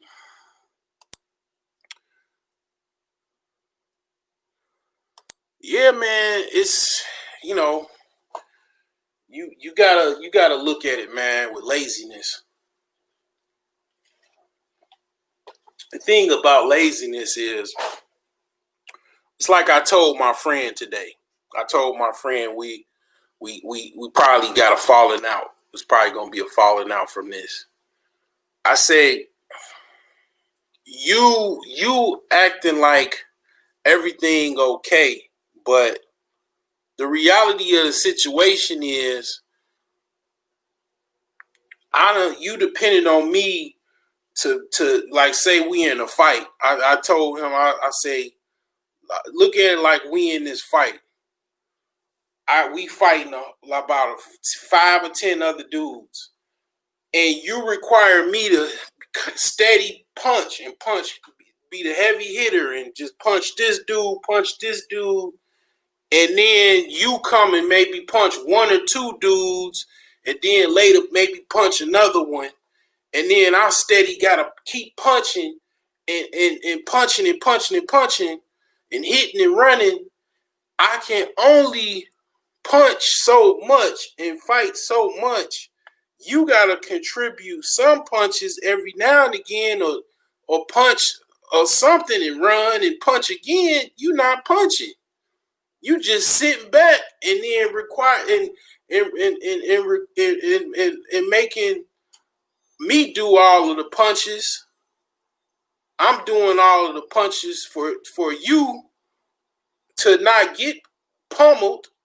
And it's like, you know what I'm saying? That analogy, it's like basically that's why I feel like, I mean, I'm doing all of this, I'm doing all of that, and you just, you contribute a couple coins every now and again, but it's just like nickels compared to what is required.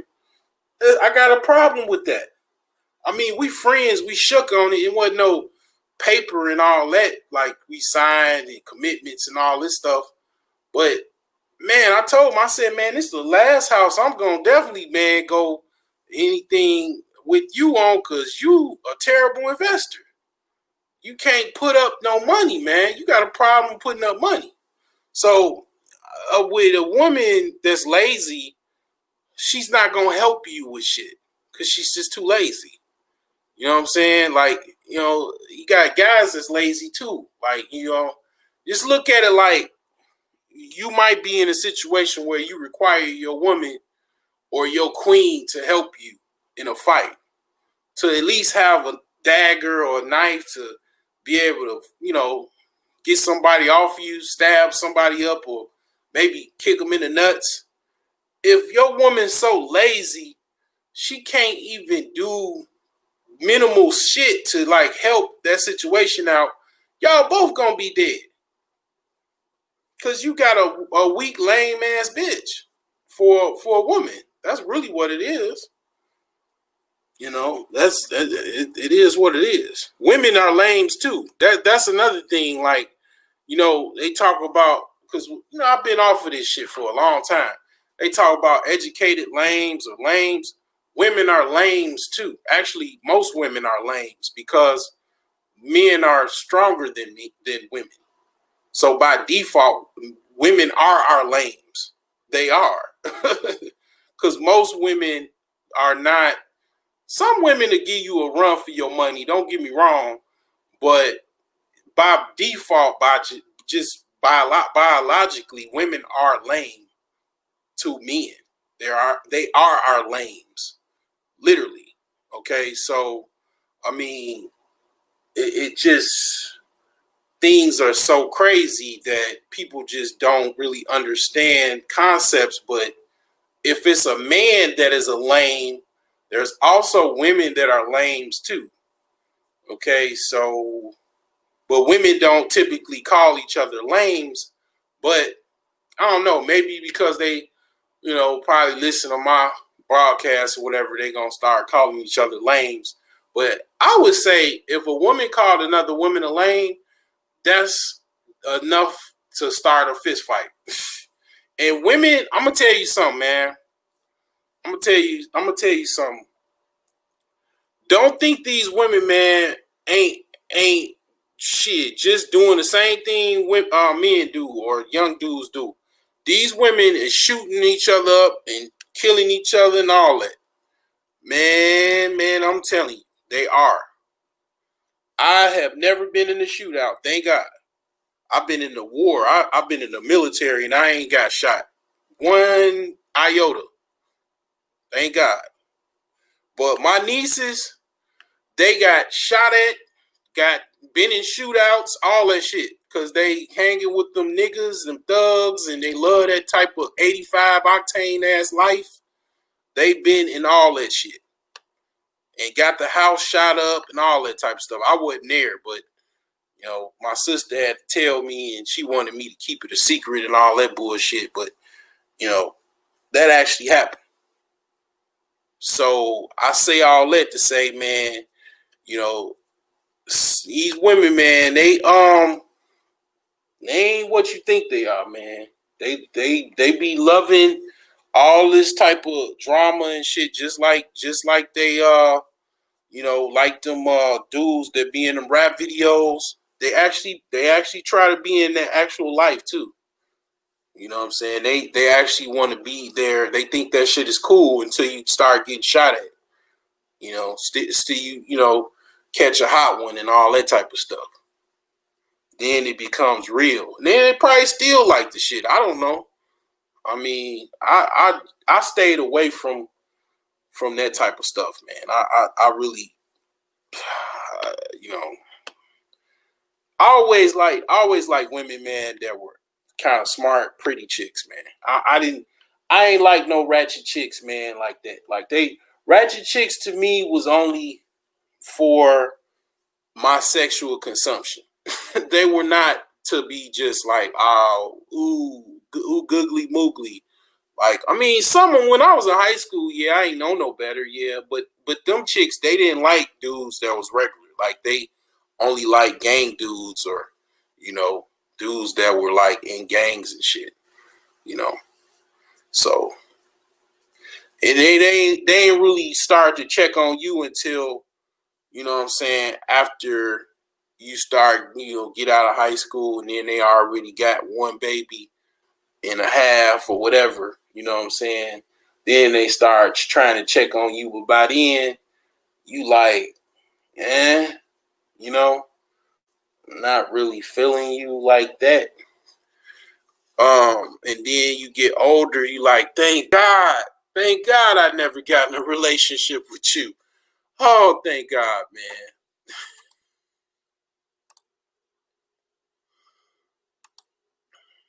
What's subjective?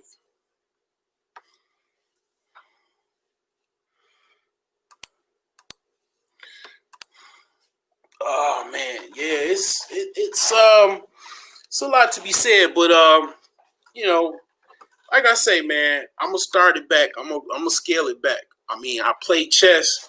I look at women like a tool for me to win. If I can win with this woman, I'm probably going. If I feel like I can win with this woman, I'm gonna try to get with her. You know what I'm saying? And women look at the same way. They look at what they can get out of you, what they could do for you. I mean, for them or whatever. You know what I'm saying? So that's how I look at them. I don't look at them like, oh, okay, they do this and that. Yeah, I mean, I analyze them a little bit, but I don't try to go too deep into it.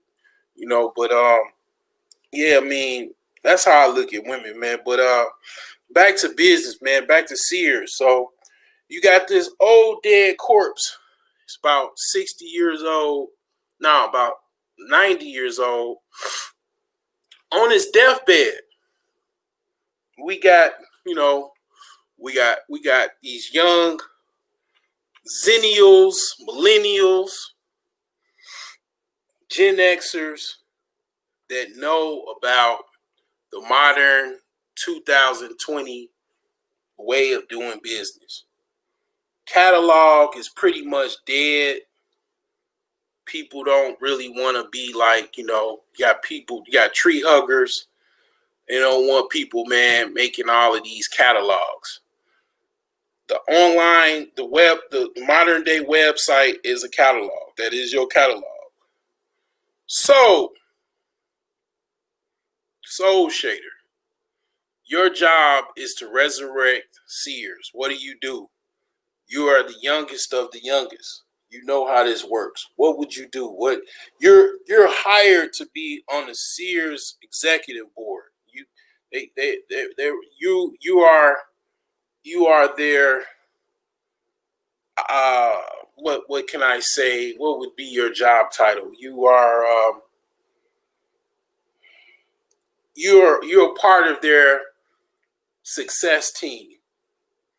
What would you do what role would you take with Sears to resurrect this dead body and make it youthful again?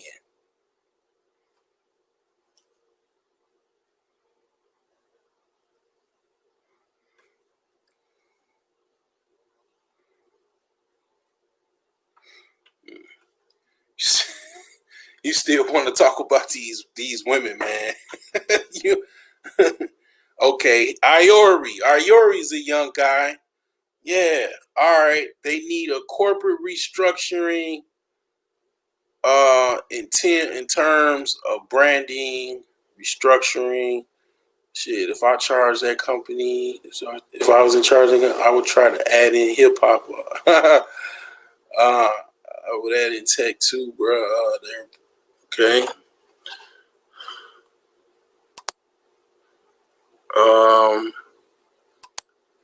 You know what I would do though? I can go with the I think you basically that's what I'm talking about. What I'm gonna talk about. They would need corporate restructuring. So this is what I would do. This is for Sears. I don't even hold Sears shares anymore. This is what they need to do.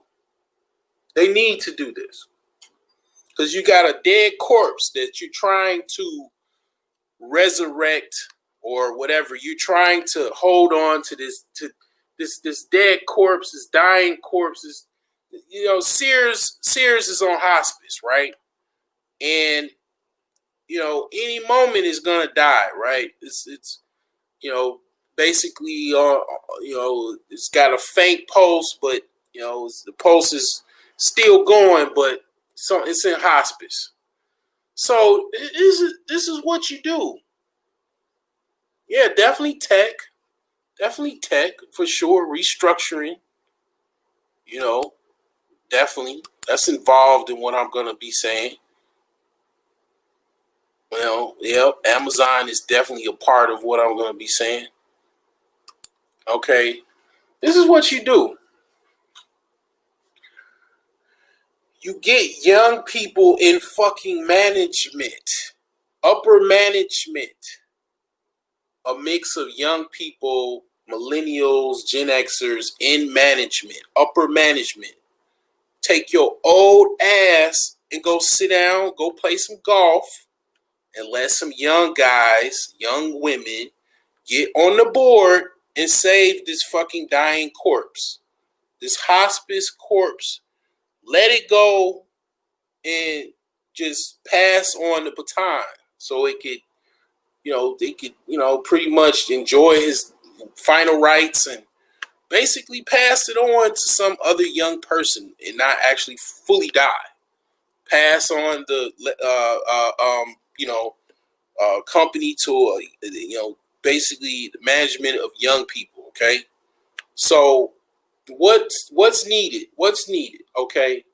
So basically, you revamp the site Sears.com. If there, let me actually see if there's actually. I haven't been on C. I don't. Let me see. I gotta see what's going on. Okay. And by the way, I contacted. I bought some Raid bug spray because it was some like freaking stink bugs that's invasive in this room, and it didn't work. So I contacted SC Johnson. I said, I got a formula that'll work for you. I got a proposal for you. I dead to rights. I swear to God, I did. I don't know what they're gonna do, man, but they're freaking like formula or whatever bug barrier. That shit don't work on no goddamn stink bugs. Cause I sprayed that motherfucker like 20 times and it didn't die. And then I put some secret formula that I know that I have, and it worked and killed the fucker. You know what I'm saying? And I contacted SC Johnson. So I'm just not rich, but I definitely know a lot. You know what I'm saying? That's how I start. As many men as then walked this earth that been in my same shoes. You know what I'm saying? So the thing is that okay, yeah, they still got a site. So this is what they need to do. I'm gonna go back. Let me see what y'all talking about. All right. You need to take it back, scale back your credit requirements. That's first thing. Credit is gonna save you because that's how Sears used to be. My mom had a Sears charge card. She would pay the charge card off, and she would buy us. That's how I bought my first basketball rim. She bought my first basketball rim. A lot of stuff she bought. She bought Sears. It was called Craftsman lawnmower. I used to cut the grass with that joint.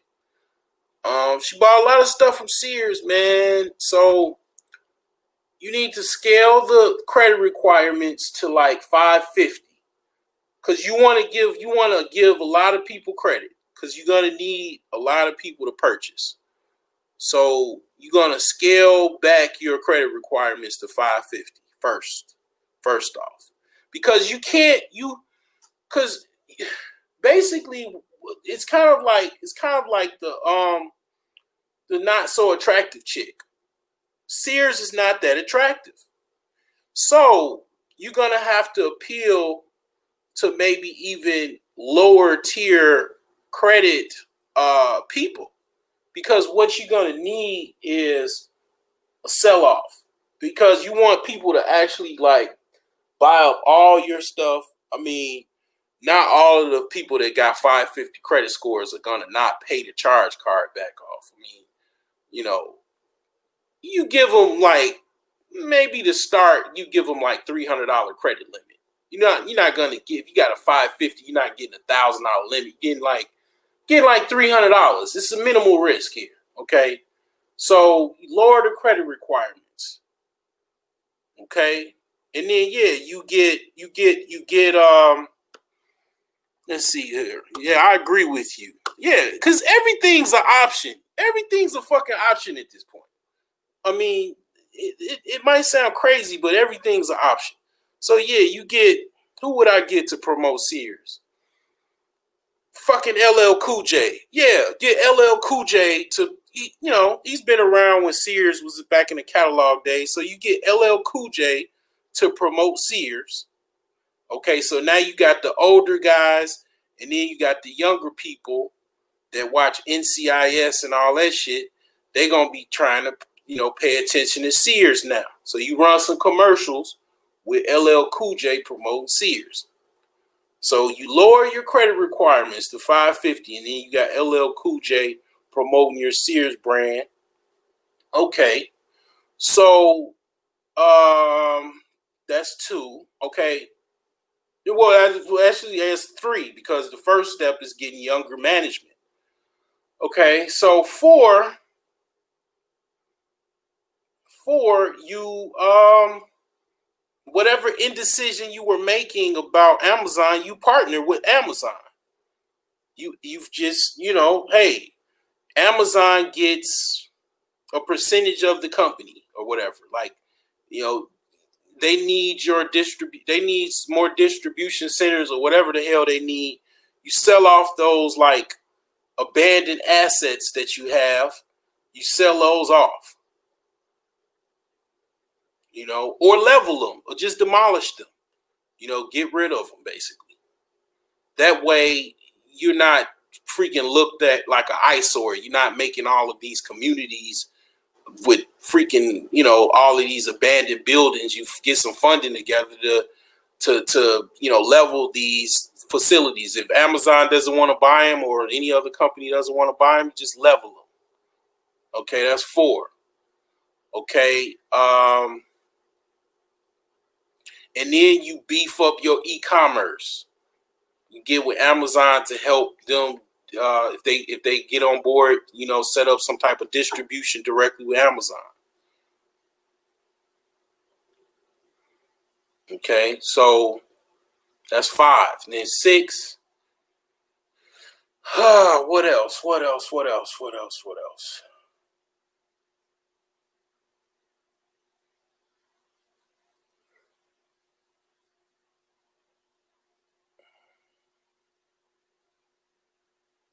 You open more stores open more stores in urban communities.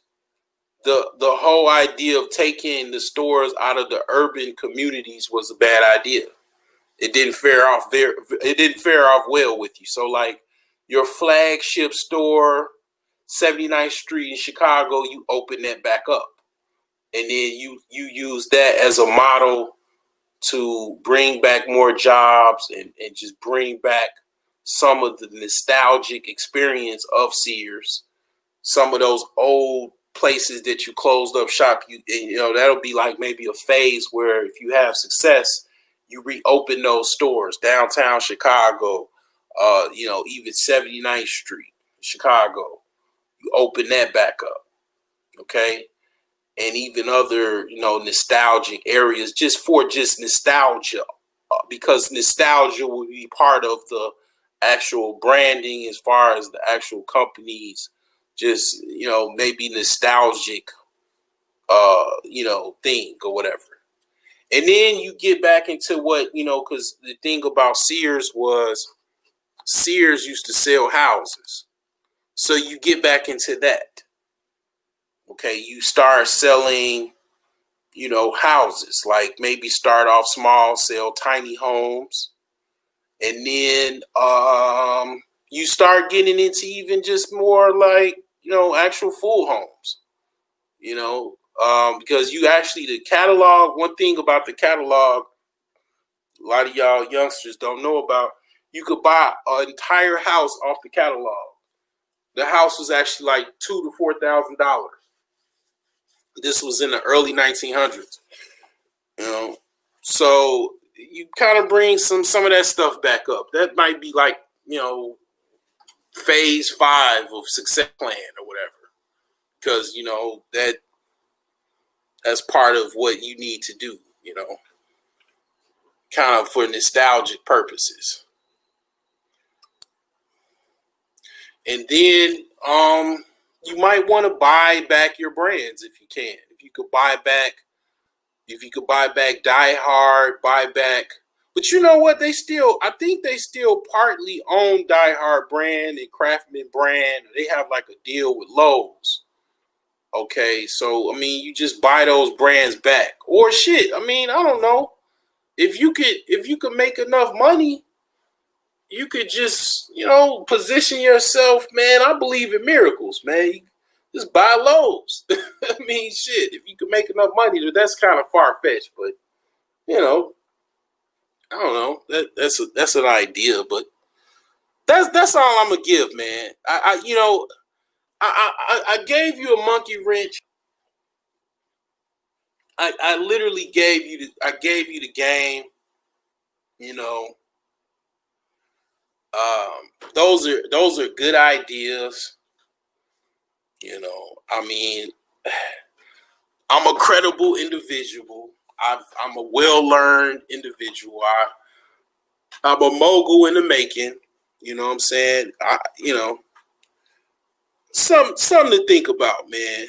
Because it's like, what do you have to lose? I mean, what do you have to lose? I have them invest more into online marketing so to get more into e-commerce. Yeah, man. They do have a site. I mean, they have a site up. Their Sears.com is definitely up. Yep. It's definitely up. Open for business. But you got other companies, man, other stores like Montgomery Ward's, man, they gone, man. They got just a website. That's it. And they basically, the way they run their business is like Finger Hut now. Montgomery Ward's is like Finger Hut. If they still doing that, I don't know. I have no idea.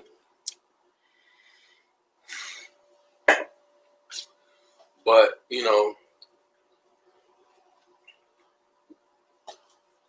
I I mean, you got businessmen, and you have non-businessmen. All I can say is, if you can help it, do not go into business with no non-businessman. Don't do it. That's all I can say. That's all I can say about that. Avoid yourself the headache. Don't even conversate with non-businessmen if you're a businessman. Because they don't know what the hell they talking about, because they ain't never had no business.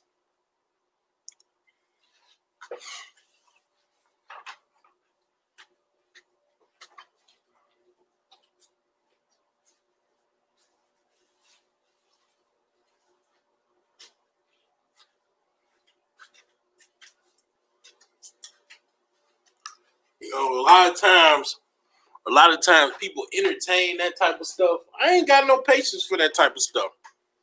You know, I ain't got no patience for that. None whatsoever.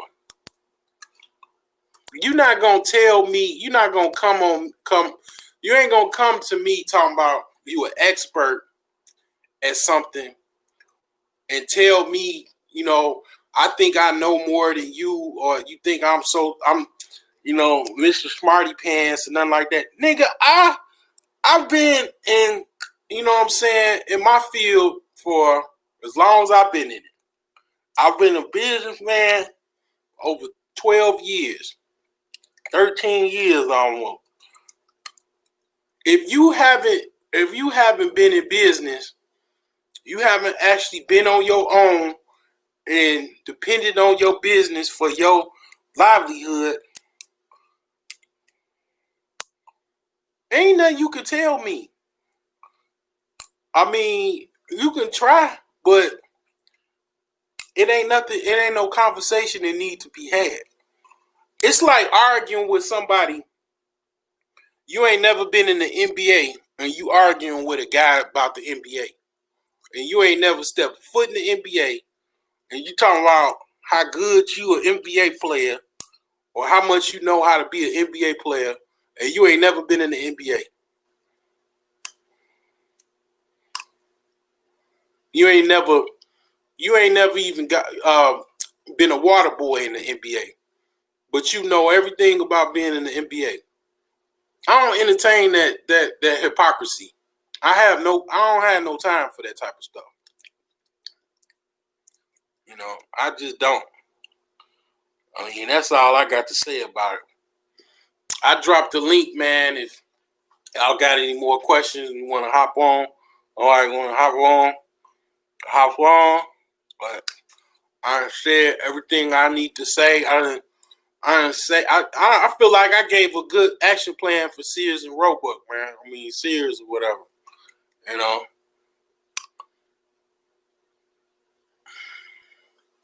I mean, but I don't know, man. They got their own life to live, their own company.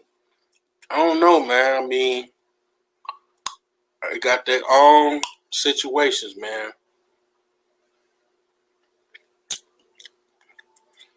You know, they got their own life to live, man. They got all them hedge fund guys in on it. You know, capital partners and capital groups and all of this. They all in on it, invested in it. You know, trying to do what they can do. And it seemed like everything that they have done didn't work.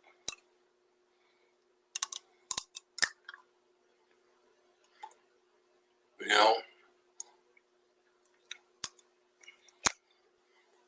I bet two YouTubers can probably save Sears better than the actual people that actually are in Sears right now on the management team. I mean, literally, what else you got to lose? Like, I mean, you literally, like, I mean, it's kind of like Snoop Dogg did a post about the Dallas Cowboys. He said if you in the Dallas area, practice start Tuesday for the Dallas Cowboys. Be there, be square. I mean, it's like, what do you got to lose? Like, you already losing. I mean, it ain't too much else. What, you gonna lose worse than you already losing? I mean,